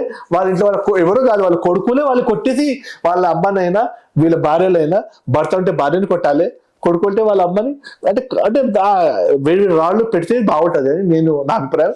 ఇంకా రెండవది ఏంటంటే ఇది కాదు, సెకండ్ ఏంటంటే కొంతమంది, నేను ఒక సినిమా చూసాను మొన్న, చంద్రముఖి సినిమా చూస్తాను. ఆమె ఆ బుక్ చదివితే ఆ బుక్ లో ఉన్న క్యారెక్టర్ ఆమె అయిపోతుంది. చంద్రముఖి సినిమాలో అట్లానే నేను కొంచెం చూస్తాను, మీరు కూడా చూసాను. అంటే ఇలా కూడా కొంతమంది ఏంటంటే ఇప్పుడు దైవికం అనేది విని కొంతమంది భక్తిలో భావాలు ఇట్లా అవుతారు. వాళ్ళ సొసైటీకి ఎక్కువ ఏం లేదు, వాళ్ళు హామ్ ఎక్కువ ఏం చేయరు. ఎందుకంటే వాళ్ళు మదం ఎక్కి ఆ ఏనుగులాగా వ్యవహారాలు చేయరు. అటువంటి వాళ్ళకి వదిలేసి ఇటువంటి నేనే దేవుడు అనే మాటలు చెప్పేసి సొసైటీలో సనాతన సంస్కృతి ఖరాబ్ చేస్తున్న వాళ్ళకి మాత్రం ఖచ్చితంగా వేడి రాళ్ళు 2 కాళ్ళు 2 చేతులు పైన పెట్టేసి దానికి తీయాలి. ఈమెకేమో ప్రతి నెలకి ఒకసారి వస్తుంది, దయ్యము పట్టుకుంటుంది. అయితే వాళ్ళు లెక్కలు చూసేసి ఒక 7 days 6 days ఆ ట్రీట్మెంట్ పీరియడ్స్ పెట్టేసి దానికి కొంచెం రీసెర్చ్ చేసి మీరు ఎట్లా చేస్తారో అట్లా చేయండి. కాకపోతే ఈ దయ్యాలతో, ఈ మదం ఎత్తుకున్న ఏనుగులతో ఈ సనాతన సంస్కృతి చాలా చాలా డేంజర్గా ఇక్కడ మన ఆంధ్రాలలో, మన 2 రాష్ట్రాలు కాదు, గుజరాత్ లో కూడా ఎక్కడ నేను చాలా ప్లేసెస్ లో, మహారాష్ట్రలో చాలా ప్లేసెస్ లో నేనే దేవుడు అంటే వాళ్ళే దేవుడు అని అది వచ్చే ఒక తీసుకొచ్చి ఇంకా వాళ్ళు నాకు చీర కావాలి, నాకు బంగారం కావాలి, నాకు ఇది కావాలి. దేవుడు అనే మీకు విషయం చెప్పండి, నువ్వు ఒక 2 minutes కి మీరే దేవుడు అనుకోండి, దేవుడు అంటే ఇస్తాడా తీసుకుంటాడా? ఇస్తాడు. అప్పుడు వీళ్ళు అడుగుతున్నారంటే మీరు అక్కడే తెలుసుకోవాలి, వీళ్ళు దేవుడు కాదు, అరే వీళ్ళలో మదం ఎక్కిన ఏనుగు వచ్చింది, ఇప్పుడు వీళ్ళకి చేసే ట్రీట్మెంట్ చేసేసాడు, 2 కాళ్ళు 2 చేతులకి ఆ వేడి గాలి అది లగాతో ఠీక్ హో జాతా అంతే, ఇంకా వేరే ఏం. ఈ మధ్య కాలంలో అయితే తెలంగాణలో చాలా మంది జోగినీల పైకి దేవుడు రావడం, ఎవరైతే మగవాళ్ళు ఉన్న శివశక్తులుగా మారడం, వాళ్ళ మీదకి దేవుడు రావడం, ఇన్ని లక్షల మందికి ఈ మధ్యకాలంలో దేవుడు నేను ఇప్పుడు ఇందాక చెప్పిన కొంతమంది భక్తిలో మీరు భజన చేస్తుంటే సినిమాలో ఇప్పుడు కొంతమంది భావాత్మకం అయిపోతుంది, భావం ఎమోషనల్గా అయిపోతాం మనం. అలా అమ్మవారి సినిమా చూడగానే కొంతమందికి ఏడుపు వచ్చేసి అమ్మవారు ఆ ఏడుపులో భావాలలో వాళ్ళు నిలబడి డాన్స్ చేస్తారు, వీళ్ళని వదిలేసి కొంతమంది దీన్ని మిస్యూజ్ చేస్తారు. దానికి కూడా ఒక లైన్ ఉంటుంది, ఆ లైన్ ని క్రాస్ చేసేసి నేనే కాదిగా మీరంతా లేవ్వండి అని చెప్పే ఆ ఒక అంటే ఒక ఫ్రీడమ్ ని రెండో ఫ్రీడమ్ డామినేట్ చేస్తుంది. శివుడు ఏమన్నాడు రాక్షసుడికి, ఒక ఏమన్నాడు, నువ్వు ఎంతైనా నువ్వు రాక్షసుడు నీ ఫ్రీడమ్ లో ఉన్నావు, కానీ ఏ రోజైతే నీ ఫ్రీడమ్తో నీ పక్కోడి ఫ్రీడమ్ కి డిస్టర్బ్ ఆ టైంకి నిన్ను చంపడానికి నేను వస్తాను శివుడే అన్నాడు. నేను కూడా శివుడు దాని మీన్స్ శివుడికి ఉన్న భక్తులు కూడా అలాగే ఉంటారు. వీళ్ళు దయ్యాలు లాగా ఇంకా ఒక ఫ్రీడమ్ వేరే ఫ్రీడమ్ ని చేస్తున్నప్పుడు మనం ఖచ్చితంగా మనం గమ్మున ఉండడం కూడా మనకు కన్ను నుంచి ఆ ధర్మాన్ని చూసుకోవడం అంతా వాళ్ళు పాపం చేస్తుండొచ్చు, కానీ మనకు వాళ్ళ పాపానికి ఉన్న ఎఫెక్ట్ ఫస్ట్ మనకు పడుతుంది. అందుకోసం వాళ్ళని మాత్రం ఖచ్చితంగా వదలొద్దు, వాళ్ళని ఖచ్చితంగా మనం ఏదో రకమైన శిక్ష ఇచ్చేసి ఈ సనాతన సంస్కృతి కాపాడలేదు, వాళ్ళతోనే కాపాడలేదు. ఫస్ట్ ఈ దయ్యాలు అనేది ఈ సనాతన సంస్కృతి ఎంత డ్యామేజ్ చేస్తే ఇలాగే డ్యామేజ్ చేస్తుంది. ఈ వీళ్ళు కంట్రోల్ చేయండి మళ్ళీ వేరే తిరిగి వస్తాయి, కానీ ఫస్ట్ స్టెప్ ఇట్లా చెప్పడం. సో ఈ నరబలులు నిజానికి ఉన్నాయా? నరబలిలు ఉన్నాయి, నరబలిలు ఉన్నాయి, ఎన్నో రకాల బలిలు ఉన్నాయి. బలిలు కానీ బలిలు ఇచ్చేటోళ్ళు ఎవరు ఉన్నారు? ఇప్పుడు ఒక బలి ఇవ్వాలంటే నార్మల్గా నేను మీకు క్యాజువల్ చెప్తున్నాను. ఇప్పుడు మనం ఒక మేక బలి ఇవ్వాలన్నా ఫస్ట్ ఏమంటే కత్తి ఉంటుంది, ఈ కత్తి తీసుకొని ఆ కత్తికి ఒక గంట వరకు పూజ చేసేది ఉంటుంది. తర్వాత ఆ కత్తితో ఇట్లా చీరు అప్పుడు హాత్ కట్ మన చేతి కట్ చేయాలి, ఎందుకంటే ఆ కత్తితోని మనకు రక్తం పడిసి దాని తర్వాత అమ్మవారి భక్తిలో మొత్తం మునిగిపోయి ఆయన కంటిన్యూ నీళ్ళు రావాలి, అంత మునిగిపోయిన తర్వాత ఆయన కనుక నేను ఒక జీవికి నీకు ఇస్తున్నాను అని మనం చెప్పేసి అప్పుడు ఇస్తే అది ఒక బలి కింద లెక్క. వాళ్ళు అంత వ్యక్తి అంత అర్హత అంత హైయెస్ట్ సిచ్యువేషన్ పోయిన తర్వాత చేస్తే అది ఒక లెక్క. ఇప్పుడు ఈ నరబలి ఇస్తలేదు, ఎందుకంటే నరాల్ని మనిషి తింటలేదు, మేకలు తింటారు కాబట్టి మేకల్ని ఒకప్పుడు ఇస్తుండే. ఒకప్పుడు కాదు, ఇప్పుడు దర్భంగా అని ఒక క్షేత్రం ఉంది బిహార్లో, అక్కడ 2014 వరకు నరబలి అనేది జరుగుతుండే, కానీ గవర్నమెంట్ అనేది దాని లోకల్ కాదు, ఇప్పుడు బంద్ అయిపోయింది. కానీ ఒకప్పుడు వరకు ఉండుంటే ఇప్పుడు ఇవన్నీ బలి సంప్రదాయాలు మాక్సిమం చాలా ప్లేసెస్ లో ఆగిపోయినాయి. కానీ ఉంటే ఇలా ఉంటది, దాని పెయిన్ అనేది మనం ఫీల్ చేసేసి మనం బలి ఇస్తే అది ఒకటి. ఇప్పుడు ఏంటంటే తినడానికే నేను తింటాను, ఏం తింటావయ్యా? ఇప్పుడు నువ్వు తినాలంటే ఇంట్లో అమ్మ ఇడ్లీ చేసింది, బయట హోటల్లో దోశలు వడలు అన్నీ దొరుకుతున్నాయి, ఇంకా నువ్వు తినాలంటే ఇండియన్ ఫుడ్ తర్వాత ఫారెన్ ఫుడ్ కూడా వచ్చేసింది, బర్గర్లు పిజ్జాలు వచ్చేసి నువ్వు ఇంకా ఏం తింటావా? నువ్వు అసలు మంచిగా నువ్వు తిండి దయ్యమా? ఇవన్నీ వీళ్ళు తిండి కోసం తయారు చేసుకున్న ఇవన్నీ ఉన్నాయి. కానీ ఇప్పుడైతే నరబలి ఇచ్చేంత సామర్థ్యం ఎవరికి లేదు. ఉస్కా నిజంగా చెప్పాలంటే ఉస్కా చెడు భాష ఉస్మే దమ్ దేనా, ఉస్మే దమ్ నీ. సో అఘోరాలు అంటే జనరల్ గా చనిపోయిన ఏదైతే మనిషి మాంసం ఉంటుందో దాంట్లోకి వెళ్ళి ఒక పీస్ తీసి అక్కడ ఏంటి అమ్మవారికి కానీ శివుడికి కానీ ప్రసాదంగా అర్పిస్తారని చెప్పేసి విన్నాను. అది అర్పించినాకనే వాళ్ళు భుజిస్తారని చెప్పేసి విన్నాను, నిజమేనా? ఫస్ట్ ఏంటంటే ఒక సిద్ధాంతం మీకు చెప్తాను. ఫస్ట్ మెయిన్ సిద్ధాంతం ఒకటి ఉంది, ఖానా తుంపకాయ ఖానా నువ్వు అన్నం తయారు చేసినావు, నేను 3 గంటల లోపల తినాలి, ఈ అన్నమైనా అంటే అక్కడ శవం ఉందంటే 3 గంటల లోపల చనిపోయిన శవం ఉండాలి. క్లారిటీ వచ్చిందా? దాని తర్వాత ఎటువంటి ప్రాసెస్ చేయాలంటే అప్పుడు ఉన్నమాట. ఇవన్నీ ఎవరు చేస్తలేరు. ఇంకా ఎవరో చనిపోయినాడు, ఏదో నది ఒడ్డుకి కొట్టుకున్నాడు, ఎవరో పట్టుకున్నాడు, ఎవరో గుంజినాడు, ఎవరో చిన్న పీస్ తీసి తిన్నారు. ఇదంతా సైకలాజికల్ గా వీళ్ళట తయారైన సైకలాజికల్ డిసీజ్ లో ఉన్నారు వీళ్ళు. వాళ్ళని మనం అఘోరాలు చెప్పేసి అఘోర సిద్ధాంతం పైన అఘోర మార్గం పైకి మనం చెడు పేరు తీసుకోరాదు. అఘోర మార్గం ఫస్టే ఇది చాలా లోతైన మార్గం, దీన్ని ముందు ఎవరు అర్థం చేసుకోలేదు. మళ్ళీ ఎటువంటి చేసేసి ఆ మార్గంతో మనం ఆడుకోవద్దు, ఆ మార్గాన్ని మనం ఖరాబ్ చేయరాదు అట్లా. ఓకే, సో నిజానికైతే ఈ మనిషి మాంసాన్ని దేవుడికైతే పెట్టారు. నేను ఏం చెప్పినా వాళ్ళు 3 hours లోపలనే చనిపోయి కట్ చేసి పెట్టే అంత కరెక్ట్ గా ఎవరు చేస్తున్నారో చెప్పండి. వాళ్ళు చేస్తున్నారంటే వాళ్ళు కరెక్ట్. అచ్చా, అట్లయితే పెట్టొచ్చు. సో మీరు అంటే మీ అనుభవం అట్లా జరిగింది ఎప్పుడైనా? నేను అట్లా ఎప్పుడు ఇట్లా మనిషి మాంసం ఇట్లా కట్ చేసుకోవడం ఇవన్నీ ఇప్పుడు ఇంట్రెస్ట్ తీసుకోవడం నాకు ఎటువంటి రుచి రాలేదు. అది మనం చేసుకోవాలని చేసుకోవచ్చు, కానీ నాకు ఎప్పుడు ఎట్లాంటి దాంట్లో రుచి రాలే. నేను ఎప్పుడు దీనికి ప్రమోట్ కూడా చేయను. ఓకే. నేను నేను అఘోరి ఉన్న తర్వాత కూడా నేను అహింసకి ఎక్కువ ప్రమోట్ చేస్తాను అలా. Okay. So coming to Kumbh Mela, ఈ కుంభమేళ కానీ మహాకుంభమేళ వస్తే అసలు ఎప్పుడు కనపడని అఘోరాలు నాగసాధువులు లక్షల వేల సంఖ్యల్లో టక్కున అక్కడ ప్రత్యక్షమవుతారు. ఎక్కడి నుంచి వస్తారు వీళ్ళంతా? ఇందులో కొంతమంది ఊళ్ళ లోపల నుంచి, గ్రామాల లోపల నుంచి నార్మల్గా ఉన్న సాధువులు ఉంటారు. నార్మల్గా వాళ్ళు సాధువులే ఉంటారు. వాళ్ళు ఒక్కొక్క టెంపుల్ దగ్గర ఒక్కొక్క సాధువు కూర్చుని ఉంటారు. అదే మన కుంభమేళ ఉంది కదా, నేను పోతానని మీరు పోతానని అందరూ అట్లా జమై పోతారు. అయితే ఇందులోనే చాలా మందిలో ఒక 50 లక్షల మంది జమ అయిపోతారు. ఇంకా మిగతా 50 లక్షల మంది ఎట్లా వస్తారంటే, ఇందులో కొంతమంది ఒరిజినల్ ఉంటారు, కొంతమంది ఫేక్ ఉంటారు. ఇంకా కొంతమంది ఏంటంటే ఆ ఒక్క ఇది 1 month లో సాధులా కనబడి మంచి ఇన్కమ్ సంపాదించుకోవచ్చు అని ఆయన 1 month కి సాధులాగా తయారై అక్కడ తిరుగుతూ ఉంటాడు.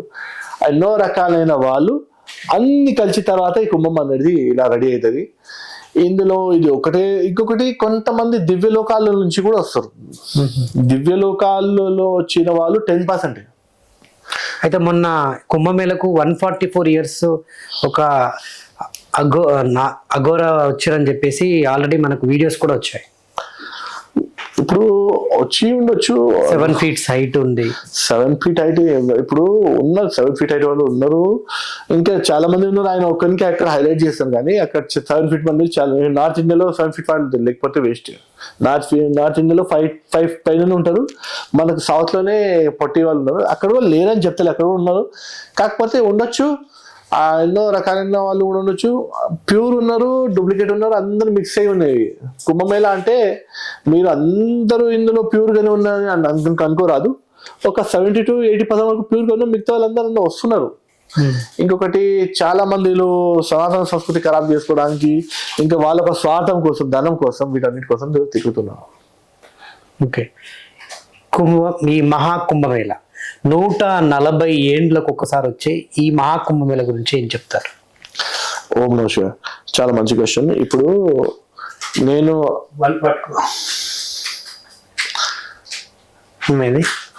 ఏం లేదు, సౌండ్ వద్దు అంటున్నా. అయితే నేను ఏంటంటే చూస్తున్నాను చాలా మంది. ఇప్పుడు మహాకుంభమేళ ఉంది.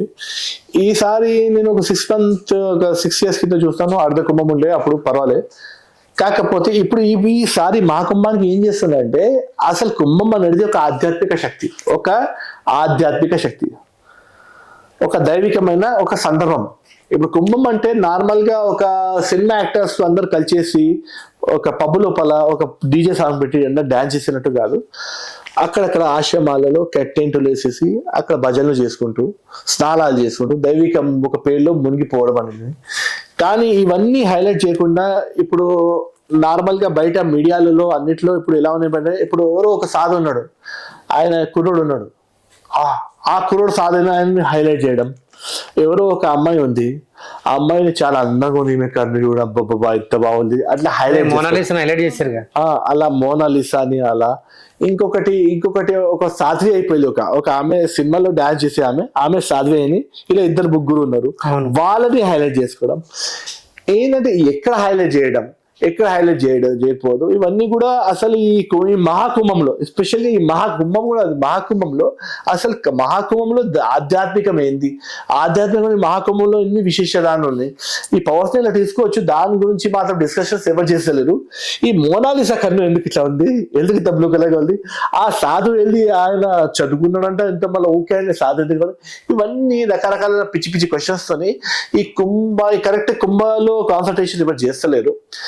కుంభం అంటే ఏంది యాక్చువల్గా కుంభం అంటే ఏంది? ఇప్పుడు అన్ని గ్రహాలు అనేది సృష్టిలో ఉన్న నవగ్రహాలు అంతా ఒక లైన్ లో రావడం, ఆ ఒక లైన్ లో వచ్చే ఒక పీరియడ్ కి, ఇది నార్మల్ గా ఇది ఒక సైంటిఫిక్ గా ఆకాశంలో జరిగే ఒక వ్యవస్థ. ఇది ఆ వ్యవస్థలో మన ఉన్న ఋషులు, సద్గురువులు వీళ్ళందరూ ఏం చేస్తారంటే ఆ పీరియడ్ లో కుంభం ఉన్నారు. ఇప్పుడు జయంత్ ఆ టైంలో అమృత కలశం తీసుకొని అలా తిరుగుతూ ఆయన అమృత కలశం ఎక్కడెక్కడ పెట్టినారు, ఆ 4 cities లోనే కుంభం అనేది జరుగుతుంది. అయితే ఇది మహాకుంభం. ఈ మహాకుంభం యొక్క విశిష్ట ఏంటంటే ఇది ఓన్లీ ప్రయాగలోనే జరుగుతుంది. నార్మల్ అర్ధ కుంభాలు వేరు ఉన్నాయి, కొన్నిసార్లు కుంభం 4 cities లో జరుగుతుంది.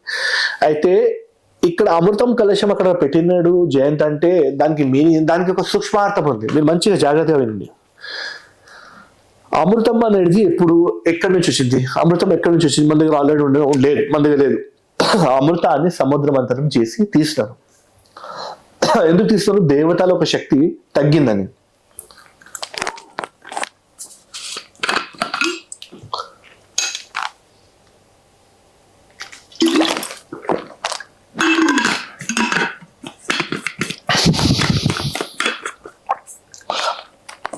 దేవతల శక్తి తగ్గింది. దేవతల శక్తి ఎందుకు తగ్గింది? ఎందుకంటే శుక్రాచార్యులకి ఒక సంజీవిని మంత్రం అటువంటి ఇచ్చినారు. దేవతల దగ్గర అటువంటి ఏం లేదు. రాక్షసులు పదే వీళ్ళపైన అటాక్ చేయడం దేవతలకి. అయితే వీళ్ళకి అమృతం కావాలి, దానికోసం సముద్ర మంథనం జరిగింది. అందులో వచ్చింది ఫస్ట్, మళ్ళా అమృతం రాదు. ఫస్ట్ వచ్చింది విషయం. ఈ విషయాన్ని ఎవరు తీసుకుంటారు అంటే ఇక రాక్షసులు మేము తీసుకోమంటే అక్కడ దేవతలు మేము తీసుకోము. విషయాన్ని పరమశివుడు ధరించిండు, కంఠంలో ధరించిండు. మళ్ళీ ఒక్కొక్క చెట్టు వచ్చింది, తర్వాత లక్ష్మీమాత వచ్చింది, కామధేను గోమాత వచ్చింది, అన్ని వచ్చింది. లాస్ట్కి అమృతం అనేది వచ్చింది. ఆ అమృతాన్ని ఇవన్నీ కథలన్నీ మీకు అన్ని ఐడియా ఉన్నాయి. ఏంటంటే అది ఒక పవిత్రమైన నది. అక్కడ 3 నదులు, సరస్వతి, త్రివేణి సంగమం, సరస్వతి, గంగా, యమున. ఆ త్రివేణి సంఘంలో ఆ 3 నది యొక్క సంఘంలో ఒక వైబ్రేషన్స్, ఆ వైబ్రేషన్ లోపల ఉంటే అమృతత్వం ఉంటుంది. ఆ అమృతతత్వం అందరికీ దొరకాలి అని ఈ మహాకుంభం జరుగుతుంది. దేవతలు కూడా అందులో నుంచి తీసుకున్నారు. అప్పుడు దేవతలు అందరైనా ఆ అమృతం నుంచి తీసుకున్నారు. తర్వాత అవి ఉన్నాయి. కాకపోతే ఆ అమృతాన్ని అందరికీ, ఆ అమృతం అనేది సద్గురు, సాధులు, సజ్జనులు వీళ్ళందరిలో ఉన్న అమృతమైన జ్ఞానం, అమృతమైన సాధన. ఎక్కడో హిమాలయాల్లో తపస్వి యోగి ఆ ప్లేస్ లో రాజు స్నానం చేసుకోవడం ఏంది? ఎక్కడో ఆంధ్రప్రదేశ్లో మనం ఉండేసి ఆయన కలవడానికి ఉన్న ఒక పాయింట్ దగ్గర ఒక అమృతం. అటువంటి ఎన్నో రకాలైన అమృత గుణాలతో సంపన్నమైన ఒక క్షేత్రం అది. అమృతోత్సవం కుంభం అంటే అందుకోసం అమృతోత్సవం. ఇంకా ఈ 12 రాశులు, ఇంకా గ్రహ నక్షత్రాలు అన్ని ఒక దగ్గర రాయడం, ఒక కాస్మిక్ ఎనర్జీస్ మొత్తం ఒక దగ్గర గెట్ టుగెదర్ అవ్వడం, అది అన్నమాట ఈ మహాకుంభం అంటే ఎవరో ఒక హీరోయిన్ కుంభంలో తిరుగుతుంది, ఎవరో ఒక అబ్బాయి పాపం చదువు బంద్ చేసేసి ఆయన సాధు తయారైందని ఇవన్నీ చూసుకోవడం కాదు.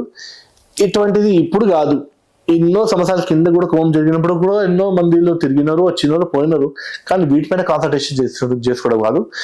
ఇంత మంచి వ్యవస్థ వచ్చింది కదా, ఇప్పుడు మనం ఇంత టెక్నాలజీ పెరిగింది కదా, ఈ టెక్నాలజీ త్రూ ఈ కుంభాన్ని, వైబ్రేషన్స్ ని ఎట్లా మనం పంచుకోవడం, ఎట్లా మనం ప్రచారం చేసుకోవడం, ఇది అన్నమాట మెయిన్ గా మహాకుంభంతో మనం నేర్చుకోవాల్సింది, అండర్స్టాండ్ చేసుకోవాలి. ఇంకా మనం ఇందులో ముందు పోవాలి.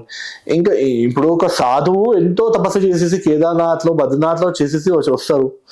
ఆయన తపస్సు, ఆయన అక్కడ స్నానం చేస్తాడు, కానీ ఆయనకి నీళ్ళు దొరక కాదు, ఇంత పవిత్రమైన నదిలో స్నానం చేస్తాడు.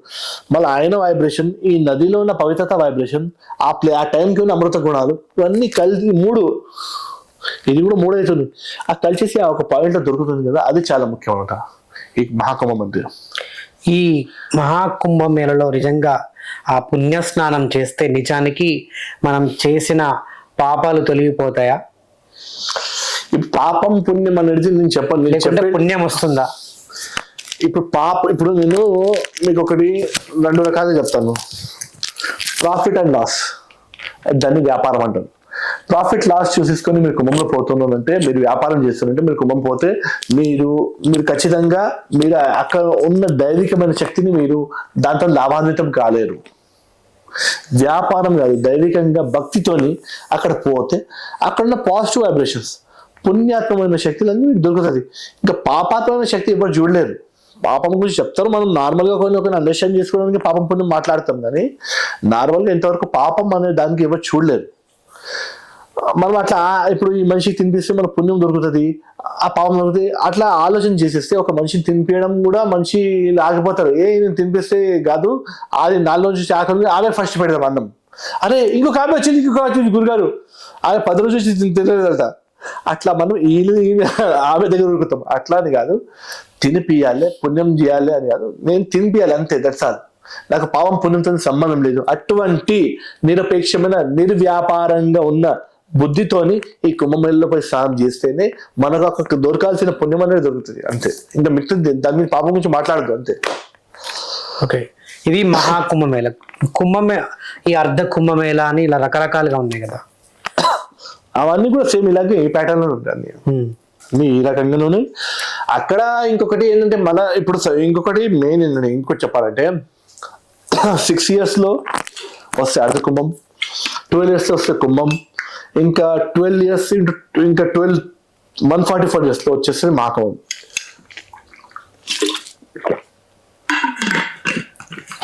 హిమాలయంలో ఉన్న ఋషులు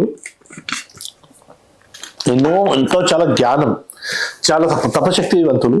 వాళ్ళకి ఎంతో జ్ఞానం, ఎంతో తపస్సు అన్ని దొరికిన తర్వాత వాళ్ళు మనుషులకి ఇవ్వాలి అని ఒక ఆలోచన వచ్చింది. అప్పుడు వాళ్ళు ఎలా మనుషులకి మా దగ్గర ఉన్న జ్ఞానం, మళ్ళీ మాకు కావాల్సిన శిష్యుడు మేము ఎలా వెతకాలి. అయితే వాళ్ళకి ఆ టైంలో బ్రహ్మదేవుడు చూపించిన ఒక మార్గం కుంభం. ఈ కుంభం లాంటి ఒకటి 6 సంవత్సరాలు 12 సంవత్సరాలు ఇంకా 144 years లో జరుగుతాయి. ఆ టైంకి మీరు పోండి, మీ శిష్యులు వెతకండి, మీకు కరెక్ట్ ఎవరో మీరు పోయిన తిరిగా కొంతమంది వస్తారు, నిజమైన గురు కోసం వస్తారు అక్కడ, వాళ్ళకి మీరు దర్శనం ఇవ్వాలి కదా. వాళ్ళు మీకు హిమాలయాలు రాలేరు కదా, మళ్ళీ మీరు ఎంత పెద్ద భారతదేశం ఉంది, మీరు ఎక్కడెక్కడ ఉంటారు, మీరు అందరూ ఒక గెట్ టుగెదర్ ఒక పాయింట్ వస్తే వాళ్ళు కూడా అందరూ ఆ పాయింట్ వచ్చేసి మీ దగ్గర నుంచి తీసి. అందుకోసం కుంభమేళలో మీరు మాక్సిమం ఎన్ని అఖాడాలు ఉన్నా ప్రతి ఒక్క అఖాడాలో గురు శిష్య పరంపర అనేది చాలా మంచిగా అందంగా కనబడుతుంది మీకు. ఎందుకంటే గురువు శిష్యుడికి జ్ఞానం ఇస్తుండు, దీక్ష ఇస్తుండు, జ్ఞానం ఇస్తుండు, దీక్ష. కుంభం అప్పుడు ఎన్ని రకాలైన దీక్షలు ఉంటాయి, అన్ని దీక్షలు, అన్ని రకాలైన గురువులు అనే జరుగుతుంది అలా. ఓకే, ఇంకోటి ఇప్పుడు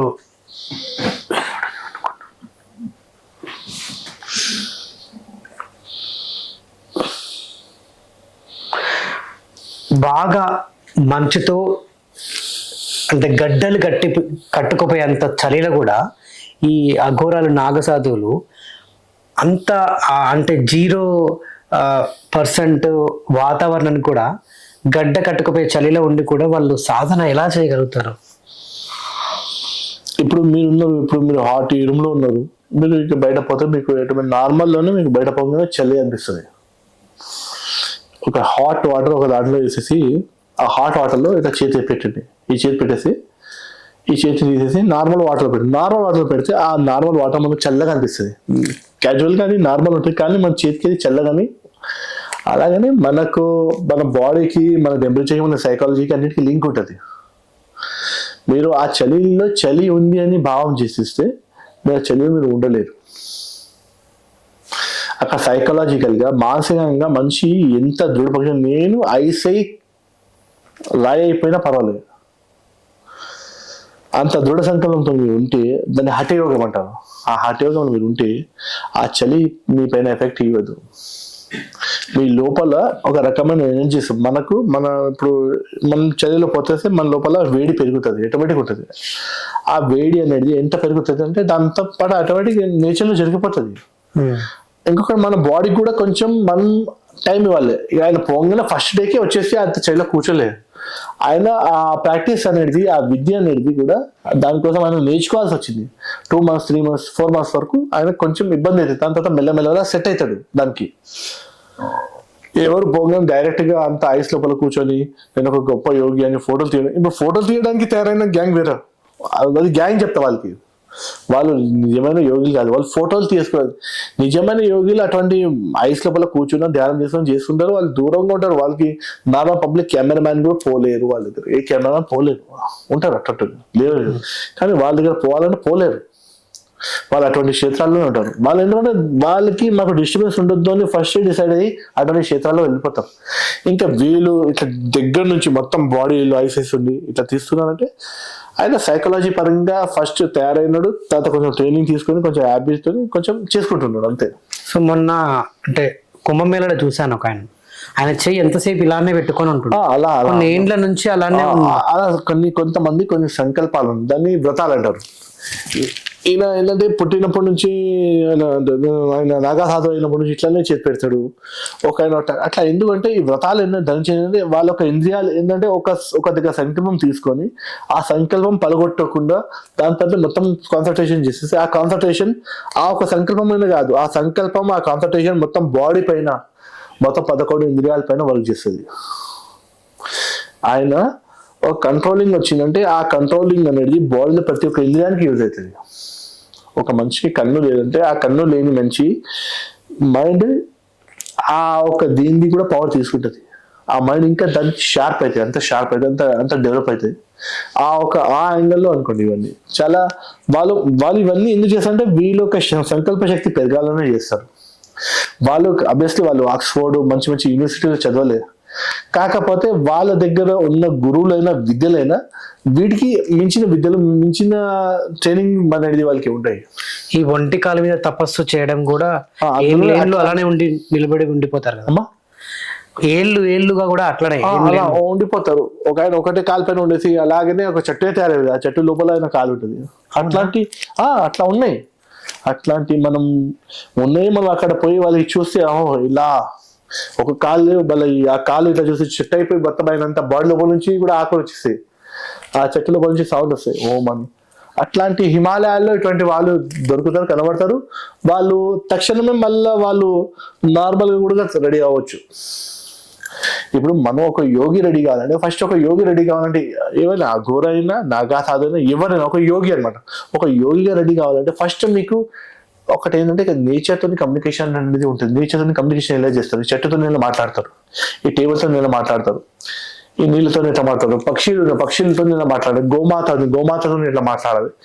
ఇవన్నీ నేచర్కి మీరు రెండు కాదు ఒకటే కింద అయిపోవాలి. మేము వాళ్ళతో రిలేషన్ ఫామ్ చేయాలి. మన నరాల్లో ఒక రక్తం ఎలా వెళ్తుంది అలా ఆ చెట్లు కూడా ఒక వైబ్రేషన్ తీసుకుపోతున్నాయి. మీరు అబ్జర్వ్ చేయండి, చాలా మంది యోగిలు తపస్సులు సాధులు ఒక చెట్టు దగ్గర ఇట్లా కూర్చుంటారు.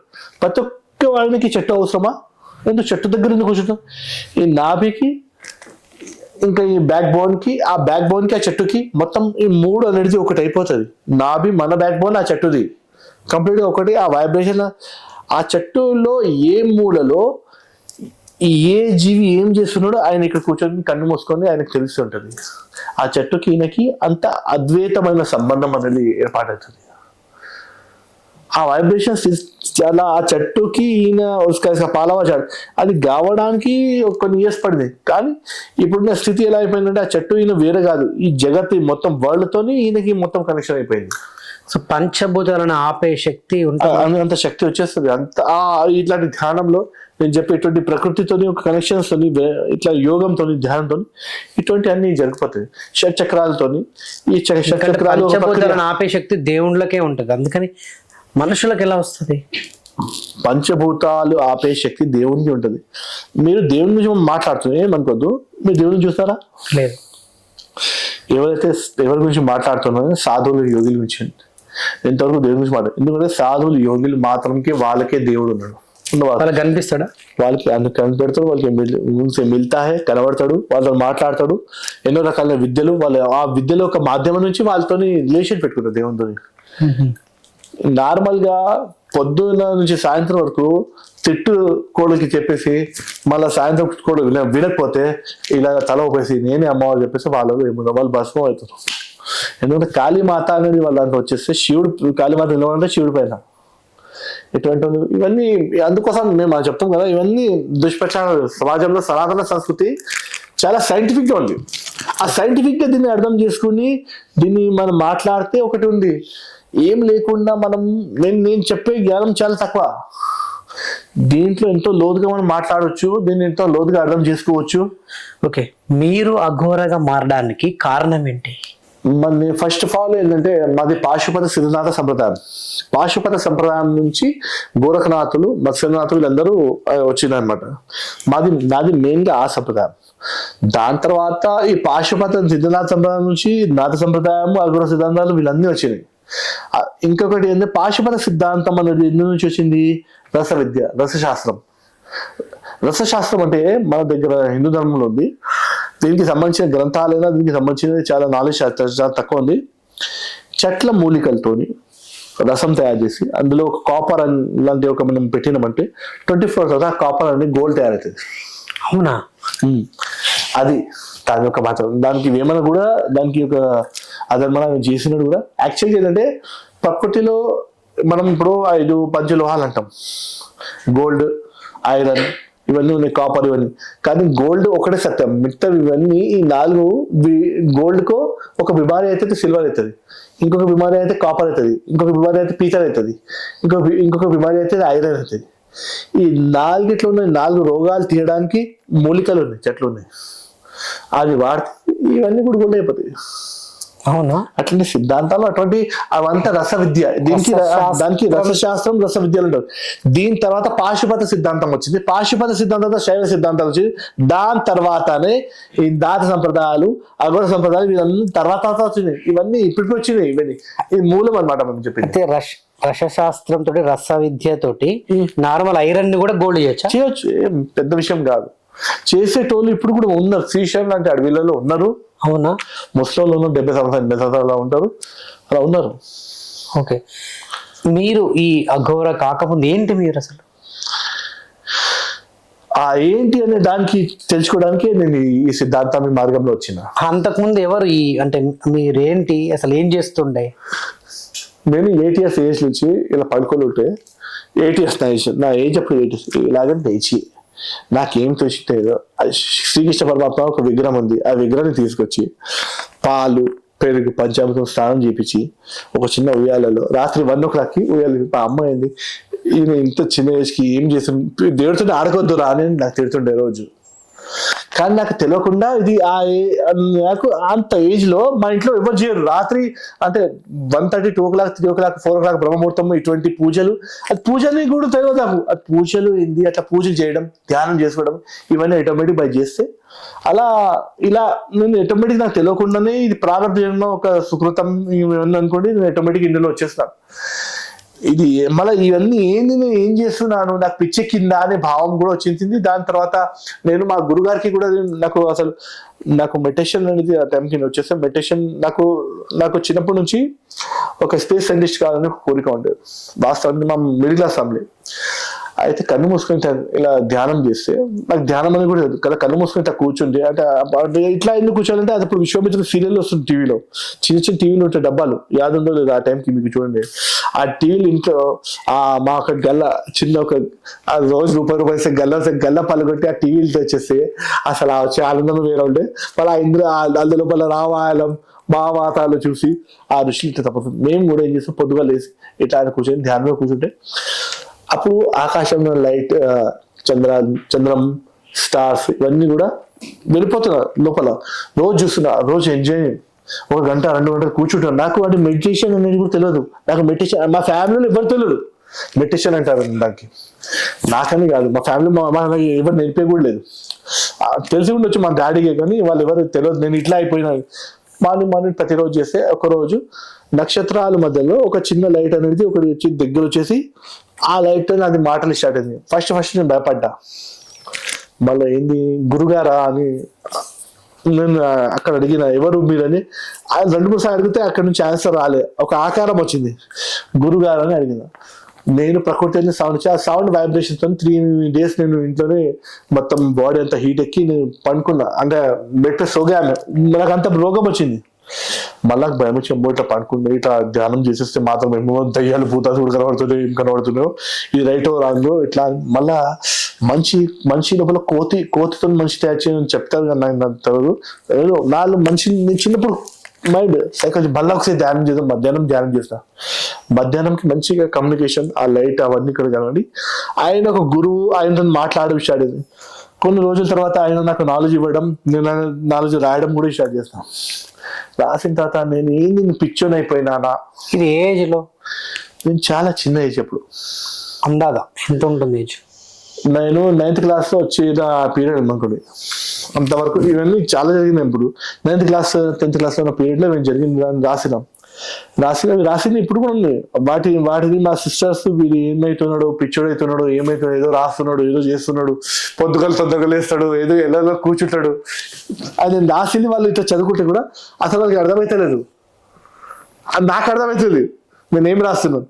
వాళ్ళు ఏం చేస్తారు, మా సిస్టర్కి ఆల్రెడీ అప్పుడు మ్యారేజ్ అయిపోయింది, వాటి అన్నిటిపైన కెరోసిన్ వేసి కాల్చేస్తే బుక్ మొత్తం కాలేదు, లోపల ఆ పేపర్లు అలాగే ఉన్నాయి, అక్షరాలు పక్క నుంచి కాల్చేసాను, కానీ ఒక అక్షరం కూడా కాలేదు. మళ్ళీ వాటిని మళ్ళీ జాగ్రత్తగా దాచుకొని పెట్టేసుకున్నా, వాళ్ళకి చెప్పకుండా. మళ్ళీ నాకు కూడా వచ్చింది సందేహం, నేను పిక్చర్ అవుతున్నాను అయింది. మళ్ళీ నేనేం చేస్తాను అంటే, ఒకరోజు అక్కడ గురుగారు ఏమన్నారు, నువ్వు రాత్రికి తొందరగా రావాలన్నారు. అలానా నేను కావాలని ఆ రోజు రాత్రికి లేట్ వచ్చిన. టెస్ట్ అనమాట, గురుగారికి పెట్టిన టెస్ట్ మీరే పెట్టారు? నేనే పెట్టిన, రాత్రికి నువ్వు తొందర రావాలని చెప్తే నేనే గురుగారికి పెట్టిన టెస్ట్. అయితే ఏమైందంటే ఆ రోజు రాత్రికి నాకు కుక్కలంటే భయం. ఇంకా చూస్తే నల్లగా ఒక కుక్క ఉంది, మెల్లగా ఏం సౌండ్ బాగా కూడా అంటది పాపం, మెల్లగా ఇట్లా నడుస్తుంది. అది ఏమి కుక్క వచ్చింది, నాకు కుక్కలంటే భయం కదా. మళ్ళగా వస్తున్నా, రాత్రి 11:30 అయింది. మనం ఇంకా చూస్తే మళ్ళీ ఇద్దరు ఉన్నాం సేమ్ టు సేమ్. మళ్ళీ కొంచెం ముందు వస్తే ఇట్లా చూస్తే 50 కుక్కలు చూడకు, 50 100 చూడలేదు. అమ్మో కుక్కలు చాలా ఉన్నాయి, ఊరికి ఇంటికి వచ్చిన. మళ్ళీ అప్పుడు ఒక జ్వరం వచ్చింది. అలా మళ్ళీ ఒకసారి అయితే నేను నిజంగా చెప్పాలంటే ఇప్పుడు ఇట్లా అని పోతే పక్క నుంచి ఒక 10 ఫీట్లు ఇట్లా ఒక లేడీ బుర్కా వేస్తుంది. 10 ఫీట్లు వేసుకుని రాత్రికి బుర్కా వేసుకుని ఎవరు తిరుగుతుంది అని నేను చూస్తాను. అప్పుడు ప్రతిసారి గురుగారు రాత్రికి తొందరగా వచ్చాయని చెప్పినారు, ప్రతిసారి నేను ఇటువంటి టెస్టింగ్ పెట్టినా. అయితే బుర్కా వేసి ఇట్లా మళ్ళీ ఆమె అట్లా పోతే 10 ఫీట్ లేడీ బుర్కా వేసుకుని ఎవరు ఉంటుంది, 10 ఫీట్ మంచిగా లేదు. మరి ఇట్లా కింద కాలు చూసి కాలు మాత్రం ఉల్టా, మా అమ్మ చెప్పిన కాలు ఉల్టా ఉంటే దయ్యము, ఉరికి ఇంటికి వచ్చిలా కాలి. ఖచ్చితంగా మళ్ళీ అప్పుడు ధ్యానం చేసుకొని మళ్ళీ ఒక 2-3 డేస్ తర్వాత పోతే అప్పుడు ఆ గురుగారు అన్నారు, అర్థమైందా నీకు ఇప్పుడు, ఇంకా నాకేమైనా పరీక్ష పెడతావా అని గురుగారు డైరెక్ట్ అడిగేది. నాకు అర్థమైపోయింది, ఇవన్నీ నీ లోపల షట్చక్రాలు, కాకిని శాకిని డాకిని లాంటి శక్తులు ఉంటాయి. నీ షట్చక్రాలు ఇవన్నీ నీకే కనబడినాయి, అది అక్కడ ఎవరికి కనబడదు. అర్థమైంది. అంటే సంథింగ్ మనం దేవునికి పరీక్ష చేసుకోవడం కాదు, దేవుడే మనకు పరీక్ష చేస్తున్నాడు. దేవుడికి మన మనసులో ప్రతి ఒక్క మాట భావం అన్ని తెలుసు. మళ్ళీ దాని తర్వాత నా ప్రారంభ జన్మలో, నా పూర్వ జన్మలో ఉన్న నా మిత్రులకి కల్పించినారు, 2 మిత్రులు. మీకా? నాకు కల్పించి నాకు భరోసా రావాలి కదా. మళ్ళీ నేను ఏదో పిచ్చోడా, నేను ఏదో గురువు ఏదో కలబడ్డాడు ఏదో ఇప్పుడు లేకపోతే నాకు కూడా మీరు వేసేస్తారు ఈ లిస్టులో, ఈ సిగాల్ గ్యాంగ్ లో అట్లాంటి కనబడ్డారా? అయితే పూర్వ జన్మలో శిష్యులు ఈ జన్మలో వాళ్ళు నార్మల్ గా ఇలాగనే ఉన్నారు, వాళ్ళు కలిసినారు, మాట్లాడినా వాళ్ళు కూడా నాతో పూర్వ జన్మల వాళ్ళు ఇప్పుడు కలిసినారు. మీకు ఎట్లా తెలిసింది? గురుగారు పర్టికులర్ గా నువ్వు ఆ ఇంటికి పో అని చెప్పినారు నాకు ఆ ఇంటికి పోంటే పోయినాను. చూసి అక్కడ ఒక అబ్బాయి ఉన్నాడు. నేను ఏంటంటే ఆ మూమెంట్ లో ఏంటంటే ఇంటి నుంచి పారిపోయిన తర్వాత ఆ టైంకి గురుగారు అన్నాడు, నువ్వు ఆ ఇంటికి పో, ఆ ఇంటికి ఒక అబ్బాయి ఉంటాడు. నేను పోలే. నెక్స్ట్ ఏం చేశాను, నా దగ్గర ఒక ఆయన వచ్చేది. నేను ఇంటర్నెట్ జాబ్ చేశాను, ఇంటర్నెట్ షాప్ లో వచ్చేసి వాళ్ళ నాన్న వాళ్ళ కొడుకు इधर వచ్చాను. जरा ये मेरे बेटे का रिपोर्ट है, उसका ये निकालो, प्रिंट आउट निकालतो वो कहाँ रहता है बोल के पूछారు. అదే ఇంట్లో ఉంటారు. గురుగారు చెప్పింది, అరే ఈయనకి కలగదు. మళ్ళీ ఆయనకి నాకు ఫ్రెండ్షిప్ అయింది. మళ్ళీ ఆయనకి గురుగారు ఆయనకి పూర్వజన్మ యాద్ వస్తే నువ్వు ఇట్లా అని ఆయన ఇక్కడ చేతి పెట్టమని నేను చేతి పెట్టేసి గురుగారికి యాద్ చేస్తే ఆయన పూర్వజన్మ యాద్ వచ్చింది. అలా కొన్ని జరిగినాయి. ఇవన్నీ ఎలా అంటే సాధారణ ఇవన్నీ కావు. వాళ్ళకి తెలిసినవి వాళ్ళ పూర్వజన్మలు మళ్ళీ ఇట్లాంటి కొన్ని 2-3 జరగడంతో నాకు కూడా నేను భ్రమలు కాదు, ఇవన్నీ సత్యమే అని తెలిసింది. పూర్వజన్మలో ఉన్న వాళ్ళని కలిసిర్రు అంటున్నారు, పూర్వజన్మల గురించి తెలుసు అంటున్నారు. గత జన్మలో ఏం జరగబోతుందో కూడా తెలుస్తుందా మీకు? తెలుసు. కొన్ని ఏమైనా చెప్తారా మాకు? ఇక రాబోయే జన్మలో ఏమైతే అది చెప్పాము, అది ఆదేశం లేదు. పూర్వజన్మలో ఈయన నాకు మిత్రుడు, ఆయన పేరు, ఆయన ఎక్కడ ఉంటాడు, అవన్నీ కూడా నాకు అంటే యాక్చువల్గా ఏంటంటే ఇవన్నీ గురుగారు పైన విశ్వాసం రావడానికి, ఉన్న మార్గంలో ముందు పోవడానికి నాకు ఆయన కొంచెం ఈ రకంగా నాకు హెల్ప్ చేస్తాడు అనమాట. నాకు సాధనలో నాకు వాళ్ళ ఇల్లు చూపించింది, అక్కడ పోకపోతే వాళ్ళే నా దగ్గర వచ్చినట్టు. ఇంకా వాళ్ళే ఈ సాధన మార్గంలో ఈ మొత్తం వాళ్ళ నా శిష్యుల కింద ఫామ్ అయినారు. ఆ జన్మలో నాకు గురుగారు శిష్యులు, నేను కూడా గురుగారు శిష్యుని, ఆయన కూడా గురుగారు శిష్యుని. కానీ ఈ జన్మలో వాళ్ళిద్దరు నా శిష్యులే అయినారు. వాళ్ళ తర్వాత గురుగారు చెప్పినా కూడా వీళ్ళిద్దరు నీకు పర్మనెంట్ గా ఉండరు, నీకు కొన్ని రోజులు మాత్రమే ఉంటారు. అందులో ఒక ఆయన లండన్ వెళ్ళిపోతాడు, ఇంకొక ఆయన వేరే దగ్గరికి వెళ్ళిపోతారు. మళ్ళా నీ ఎండ్ ఆఫ్ ది లైఫ్ టైంలో మళ్ళీ వీళ్ళు ఇద్దరు వస్తారు, అంతే ఉంటది. ఆయన చెప్పిన తిరిగాను. మళ్ళీ కొన్ని రోజులకి ఒక ఆయన మళ్ళీ లండన్ పోయినారు, ఆయన మ్యారేజ్ అయింది, సంవాట జరిగినాయి, కొన్ని జరిగినాయి. ఓకే.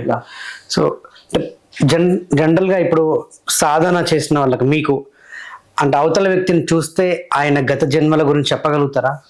మీరు నా ఎదురుగా ఉన్నారు కదా, పుట్టినప్పటి నుంచి మీరు ఏమేమి చేస్తారని తెలుసు. నా గురించి ఏమైనా చెప్పగలుగుతారా? మీరు పుట్టినప్పటి నుంచి ఇప్పుడు వరకు ఏమేమి చేస్తారో అన్నీ చెప్పేస్తా. నా లైఫ్ స్టైల్ ఎలా ఉండబోతుంది చెప్పండి. ఎలా ఉండబోతుంది? మీరు లైఫ్ లో చాలా ముందు వెళ్తారు. మీకు క్లోజ్ గా ఉన్న ఆయన ఒక ఆయన మీకు మోసం చేస్తాడు. ఇదే ఇంతవరకు చాలు నేను చెప్పడం. మీరు క్లోజ్ గా ఉన్న ఆయన లేడీయా జెంట్సా? వ్యక్తి జెంట్స్. ఇక మీరు ఎక్స్పెక్ట్ కూడా చేయరు, ఆయననే మీకు అసలు మీరు ఆయన పైన మంచి నమ్మకం పెడతారు. ఇది మీకు ఇవన్నీ ఓకేనా? చాలా రైట్. ఓకే. అంటే మేము ప్రతిసారి విద్యలన్నీ యూజ్ చేయం, మాకు పర్టికులర్గా అట్లా ఇప్పుడు అవసరం ఉంది అన్నప్పుడే యూజ్ చేస్తాం. కాకపోతే ప్రతి ఒక్కరు పర్సనల్స్ ఉంటాయి వాళ్ళ దగ్గర. ఆయన ఫేస్ చూడంగానే ఆ కిటికీ అనమాట, కిటికీతో ఉంటుంది ఆయన ఇంటి లోపల ఏమైనా చూసుకోవచ్చు. మీ ఫేస్ లో ఆ కిటికీతో మీ ఇంటి లోపల ఏమైనా చూసుకోవచ్చు.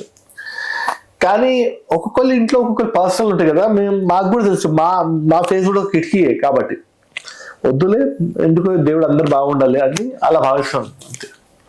ఓకే. కాకపోతే ఏమైనా మ్యారేజ్ చేసుకుంటే మీరు ఇద్దరు మ్యారేజ్ చేసుకుంటే మీకు బాగుంటుంది అని చెప్తాం. చూసి ఫేస్, ఈ ఫేస్ అంటే ఇది మ్యారేజ్ చేయవద్దు అని చెప్తాం. అట్లా ఎలా తెలిస్తే మీకు అంటే జరిగేటి మా దగ్గర ఏదైతే మేము తపస్సు చేసాం. ఇప్పుడు ఫస్ట్ ఏంటంటే మనిషికి మూలాధారం, ఇక్కడ విశుద్ధి చక్రం, అనాహతం, మణిపూరకం, స్వాదిష్టం, 5 చక్రాలు ఉంటాయి. 5 చక్రాలకి 5 బాడీస్కి లింక్ ఉంటాయి. ఇంటర్నల్, ఎక్స్టర్నల్ కూడా మనకు 5 బాడీస్ ఉంటుంది. ఇంటర్నల్, ఎక్స్టర్నల్, ఈ 10 బాడీస్ లో మాకు ఆ బాడీస్ ని చూసుకుంటూ ప్రతి ఒక్క బాడీస్ అట్లా మా దగ్గర ఉన్న శక్తితోని ఆ బాడీస్ ని మేము చూసుకుంటూ మాకు ఆ బాడీస్ తోని జరిగే మూమెంట్స్, ఇంకా కొన్ని ఏంటంటే మ్యాథమెటిక్స్ తెలుసు కదా, A+B=C ఎలా ఉంటుంది, C² అంటే A+B² A² + B² + 2AB అట్లా ఏదో ఫార్ములా ఉంటుంది. అలాగే ఈయన బాడీలు ఇలా ఉన్నాయి కాబట్టి ఈయన ఫ్యూచర్ లో ఇలా ఉంటది అనేది కూడా కొన్ని 99% వరకు వెళ్తాయి. దాన్ని పట్టేసి మేము చెప్తాం అలా. ఇంకా ఇప్పుడు వరకు జరిగింది ఆల్రెడీ మాకు మీ బాడీస్ చూస్తున్నాం, ఆ బాడీస్ లో ఉన్న మైలము, ఆ బాడీస్ లో ఉన్న పవిత్రత, వాటన్నిటితో మీ యొక్క స్టేజ్ అనేది తెలుస్తుంది. ఇంకా కొంతమందికి ఈ 5 బాడీస్ అనేది యాక్చువల్ గా పైన ఉన్న 5 బాడీస్ అనేది చాలా నెగిటివ్, లోపల ఉన్న 5 బాడీస్ అనేది చాలా ఇంపార్టెంట్. కుండలి శక్తి, మహాకుండలి శక్తి, విశ్వకుండలి శక్తి, ఇంకా పరాకుండలి. ఈ పరాకుండలి శక్తి వరకు నేను సాధన చేసినాను. కుండలిని పూజ ఎందుకు చేస్తారు? మూలాధారం కింద ఉన్న ఒక పాము అనమాట కుండలి శక్తి. అదొక వైబ్రేషన్, ఒక పవర్, అది శక్తి. దానికి పాము లాగా ఒక చూపిస్తారు, అది ఒక పిడుగు ఎలా వస్తుంది, ఆ పిడుగు లాగానే ఉంటుంది. సాధన చేసేస్తే అప్పుడు ఆ పాము రూపంలో అప్పుడే కనబడుతుంది. సాధన చేయని ఆయనకి అప్పుడు ఫస్ట్ స్టార్టింగ్ లో అది పిడుగు లాగా అట్లా కనబడుతూ పోతుంది. కాకపోతే సాధనాలు ఉన్న తర్వాత పాములా కనబడి ఆ పాము మెల్లమెల్ల చక్రాలని క్రాస్ చేసుకుంటూ సహస్రాల వరకు పోయి అక్కడ నుంచి మహాకుండలి, విశ్వకుండలిని, ఇంకా పరాకుండలి వరకు అది పోతుంది. సో ఏంటి ఈ విధానం, చేసే విధానం ఏంటి? ఈ విధానంలో ఏంటంటే నేచర్ లో అన్నిటికన్నా సెంటర్ పాయింట్ అందరిలో కామన్ శివుడు ఉన్నాడు. ఇప్పుడు నా యొక్క శివుడిని మీరు అడుగుతారు, మీకు చూడండి, మీకు కనబడుతుంది శివుడు, ఎవరు కనబడతారు. కానీ ఇంటర్నల్ గా ఈ లేస్ లోపల పోయే విధానం అనమాట. ఆ లేస్ లోపల పోయే విధానాన్ని పెంచుకోవడం, అది ఎలా పోవాలి, దాని లోపల నుంచి ఎలా శివుణ్ణి వర్క్ చేసి మళ్ళీ మీ ఫిజికల్ వరల్డ్ లో రావడం, ఇదే మొత్తం కంప్లీట్ గా రియల్ గా సాధన యొక్క లక్ష్యం ఇదే. దీని గురించి ఎవరైతే నేను కోరేది, ఇప్పుడు ప్రతి ఒక్క గురువు ఏంటంటే మంచి శిష్యుడు కోరుతాడు. శిష్యుళ్ళు కూడా ఒక మంచి గుణాలు ఉంటే గురువు తన విద్య నేర్పాలని. ఎందుకంటే మీకు ఎన్ని సిద్ధులు ఉంది? 8 సిద్ధులు మీకు లేవు. నార్మల్గా 8 సిద్ధులు ఉంటాయి. అష్టసిద్ధిని ఉంది నీకు దాత హనుమాన్ చాలీసాలు చెప్తాం. 8 కాదు, మొత్తం సిద్ధులు కూడా చాలా ఉన్నాయి. 84 వరకు ఉన్న సిద్ధిలు. అన్ని సిద్ధిలు మీకు దొరకాలని మీరు నా శిష్యులు కావాలి, మీరు తపస్సు చేయాలి. అంత సిద్ధిలు మీకు కావాలంటే మీరు మనసు అంత పవిత్రం ఉండాలి. మన సనాతన సంస్కృతిలో అటువంటి శిష్యులు దొరకాలి ఇప్పుడు చాలా కష్టమైంది. కాకపోతే బ్రహ్మచర్య ఇంకా ఈ మార్గాల నుంచి పోవాలి. బ్రహ్మచర్య అంటే పర్టికులర్ గా మీరు ఒక మ్యారేజ్ చేయదని ఉంటుంది, మీరు మ్యారేజ్ చేసుకోవాలి, సాంసారిక కార్యాలు చేయాలి. కాకపోతే ఏంటంటే కొన్ని రోజులు సాంసారిక కార్యాలు ఆపి మీరు సాధన చేయాలి. సాధన మళ్ళీ కొన్ని రోజులు ఆపేసి మళ్ళీ సాంసారిక కార్యాలు చేయాలి. అది అన్నమాట సాధన అంటే.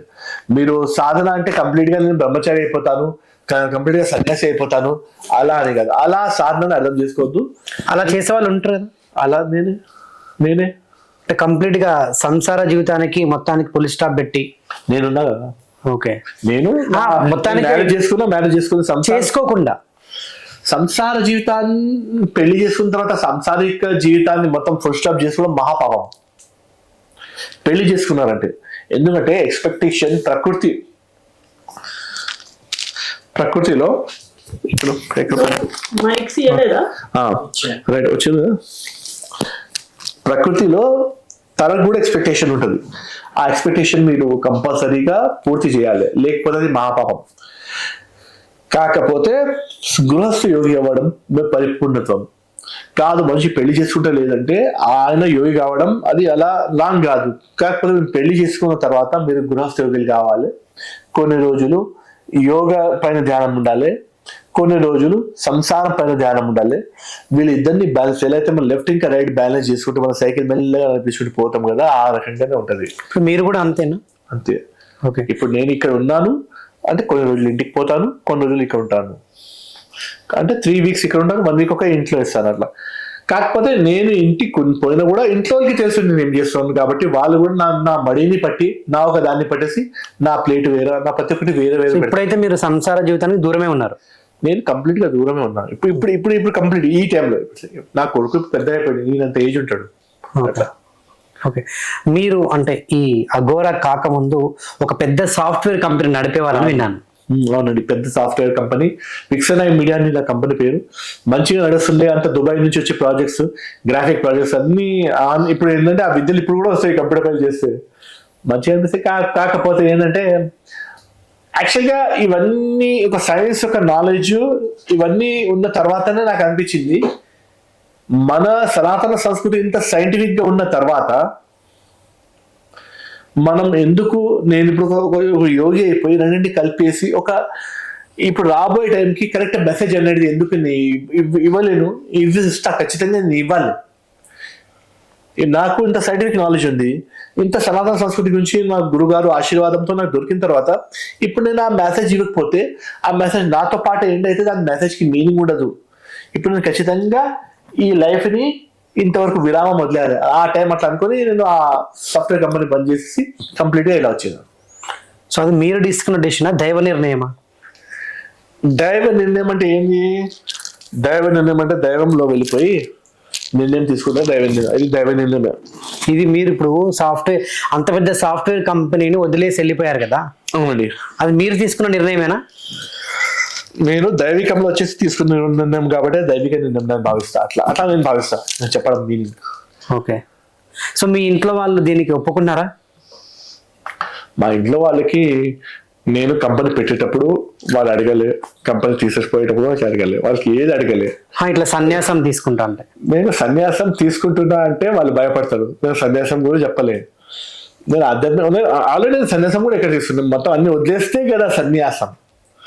నేను जो सत्य को न्यास करता है, जो సత్యాన్ని న్యాసం చేస్తారా ఆయన సన్యాసి. ఐఎమ్ నాట్ సన్యాసి. నేను ఒక్కనే ఉన్నాను, మ్యారేజ్ చేసుకుంటే అప్పుడు నేను గృహస్థ యోగిని. వశిష్ఠులు, విశ్వామిత్రులు, అత్రి మహర్షి వీళ్ళందరూ మీరు చూసి సప్త ఋషులందరూ గృహస్థ యోగులు. మన సనాతన సంస్కృతి ఇప్పుడు సన్యాసం తీసుకోవాలి. సో సన్యాసికి యోగికి సంబంధం ఏంటి, అసలు తేడా ఏంటి? అదే మన సనాతన సంస్కృతిలో చెప్తారు కదా, వశిష్ఠులు, విశ్వామిత్రులు వీళ్ళందరూ కంపల్సరీ మ్యారేజ్ చేసుకున్నారు, వీళ్ళు నడిపించుకున్నారు, ధర్మాన్ని ముందు తీసుకుపోయినారు. వాళ్ళు సాధువులు, యోగిలు. సన్యాసి అంటే కంప్లీట్ గా వీళ్ళు అన్ని నుంచి విముఖమై వైరాగ్యం, కంప్లీట్ గా వైరాగ్యం, దేని పట్ల వ్యామోహాలు లేకుండా వెళ్ళిపోవడం. వాళ్ళు సన్యాసులు. ఒక ఫ్రాంక్ గా నేను ఈ టైంకి కనుక సన్యాసి ఉంటే నేను ఇక్కడ ఉండకపోతుండే, నేను అక్కడ హిమాలయాల్లోనే ఉంటుండే. ఎప్పుడు టిల్ మై డెత్, నా ఒక సావు అనేది ఎప్పుడు రావాలి ఆ డేట్ నేను డిసైడ్ చేసి నేను ఉంటుండే. కాదు, నేను ఇప్పుడు ఒక గృహస్థ యోగిని. నేను అన్ని వదిలి నా ధర్మాలు, నా అన్ని ధర్మాన్ని కూడా వదిలేస్తారు సన్యాసులు. ఏది వదిలేకుండా నేను ఉన్నాను. ఇంకా ఏం వదిలేకుండా అంటే అన్ని పట్ల వ్యామోహం లేదు, వైరాగ్యం అనేది కూడా ఉంది. అలా ఓకే, చెప్పండి. ఓకే, చివరిగా నాదొక ప్రశ్న. ఇప్పుడు మీరు ఆ గడ్డం, ఈ ఏదైతే వెంట్రుకలు ఉన్నాయో, ఎన్నెండ్లైంది మీరు తీయకాది అట్లా? అంటే మీరు హెయిర్ కట్ చేసుకోక ఎన్నెండ్లై ఉండొచ్చు? ఇది ఒక 5-6 years అయింది అంతే. అంతే, ఎక్కువ కాదు. అది పెరగడం అనేది ఇది నేను నాది ఒక సెంటర్ అన్నమాట. రాజరప్ప అని ఒక ప్లేస్ అనమాట, చిన్న మస్తికాదేవి, దశ మహావిద్యలో చిన్న మస్తికాదేవి. అక్కడ ఏంది అంటే కరుణాతత్వం, ప్రేమతత్వం. అమ్మవారు అంటే ప్రేమతత్వం. అక్కడ ప్రతి ఒక్క కొడుకు తన తల కట్ చేసి అమ్మవారికి ఇస్తుండే, అంత ప్రేమ అక్కడ తల్లి పట్ల కొడుకు. నేనేమో నా గడ్డం, నా ఇంటికి అన్ని కట్ చేసి అమ్మవారికి ఇస్తా సంవత్సరంలో ఒకసారి. అయితే ఇప్పుడు చాలా రోజుల నుంచి ఇయ్యలే, అందుకోసం ఇట్లా ఉంది. అది చేస్తే సంవత్సరంలో అట్లా. అంటే ఎంత పెడుగు ఉండొచ్చు అది మీ గడ్డం? ఎంత ఉంటుంది? ఎంతవరకు తీస్తారు ఒకసారి? ఒకసారి ఇస్తే అది ఇంతవరకు వచ్చేస్తుంది. దానికి చూడాలి.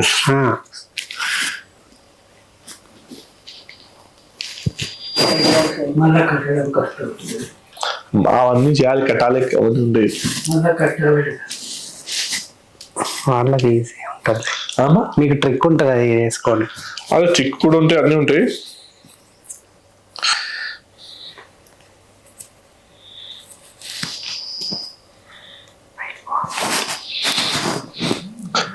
నా గడ్డ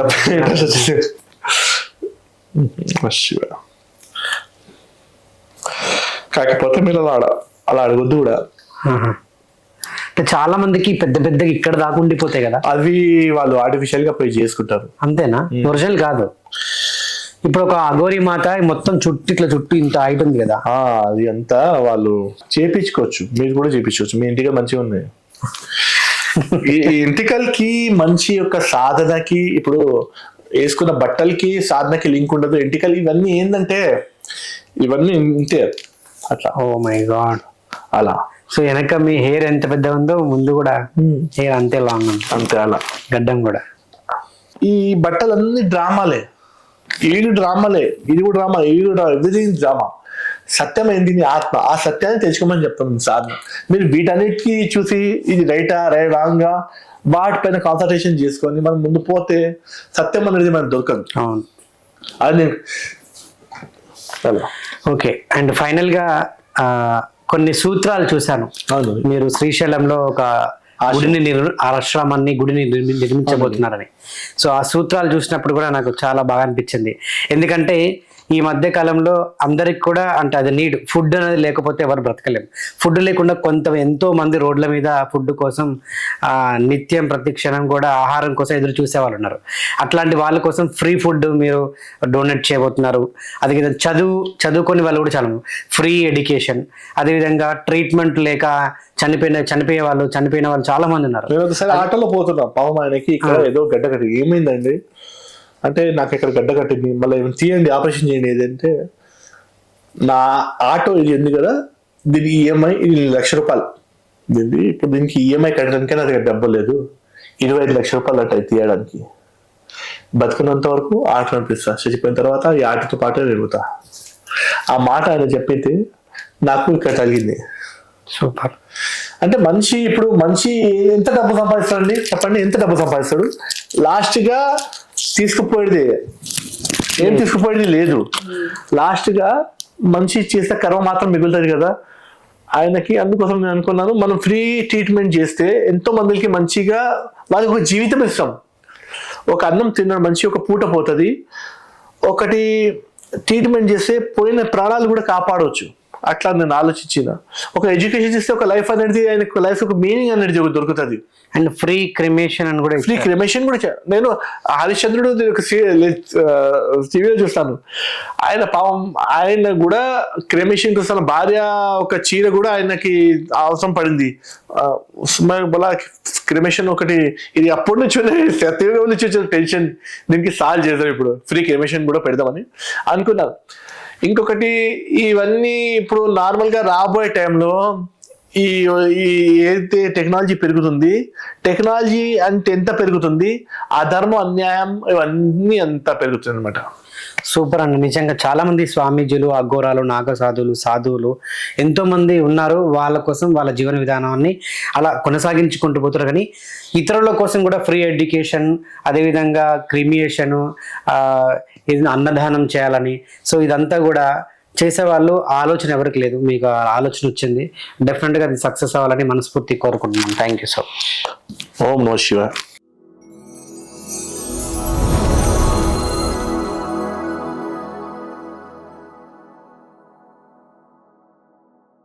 మోదకొండమ్మ తల్లి జ్యోతిష్యాలు, స్త్రీ పురుష వశీకరణం, లక్ష్మీ వశీకరణం, ఇంకా స్త్రీ పురుషులకు ఎటువంటి గుప్త సమస్యలు ఉన్నా వాక్ సిద్ధి, మంత్రసిద్ధి పొందిన ధనప్రాప్తి వశీకరణ స్పెషలిస్ట్ గురూజీ మంజునాథ్ గారు అమ్మవారి పూజలు చేసి 9 రోజుల్లో మీ అన్ని సమస్యలకు శాశ్వత పరిష్కారం చూపగలరు. మా కాంటాక్ట్ నంబర్ 9154008307. మీ జాతకంలో ఉన్న గ్రహపీడల వలన కష్టాలు పడుతున్నారా? ఏళ్ల తరబడి సంతానం కోసం పరితపిస్తూ ప్రతి నిమిషం నరకం అనుభవిస్తున్నారా? ఎన్ని సంబంధాలు వచ్చినా వివాహం ముడిపడట్లేదా? విద్యా ఉద్యోగంలో వెనకబడిపోతున్నారా? ప్రేమ విఫలం, ఇతరుల సాంగత్యం, ఇటువంటి సమస్యలతో బాధపడుతున్నారా? అయితే మీ అన్ని సమస్యలకు కోరి ద్వారా సంప్రదించి యంత్ర మంత్ర తంత్రాల ద్వారా, నవగ్రహ కాలసర్పదోష నివారణ ద్వారా అమ్మవారి పూజలు చేసి 9 రోజుల్లో పరిపూర్ణమైన పరిహారం చేయబడును. మా కాంటాక్ట్ నంబర్ 9154008307.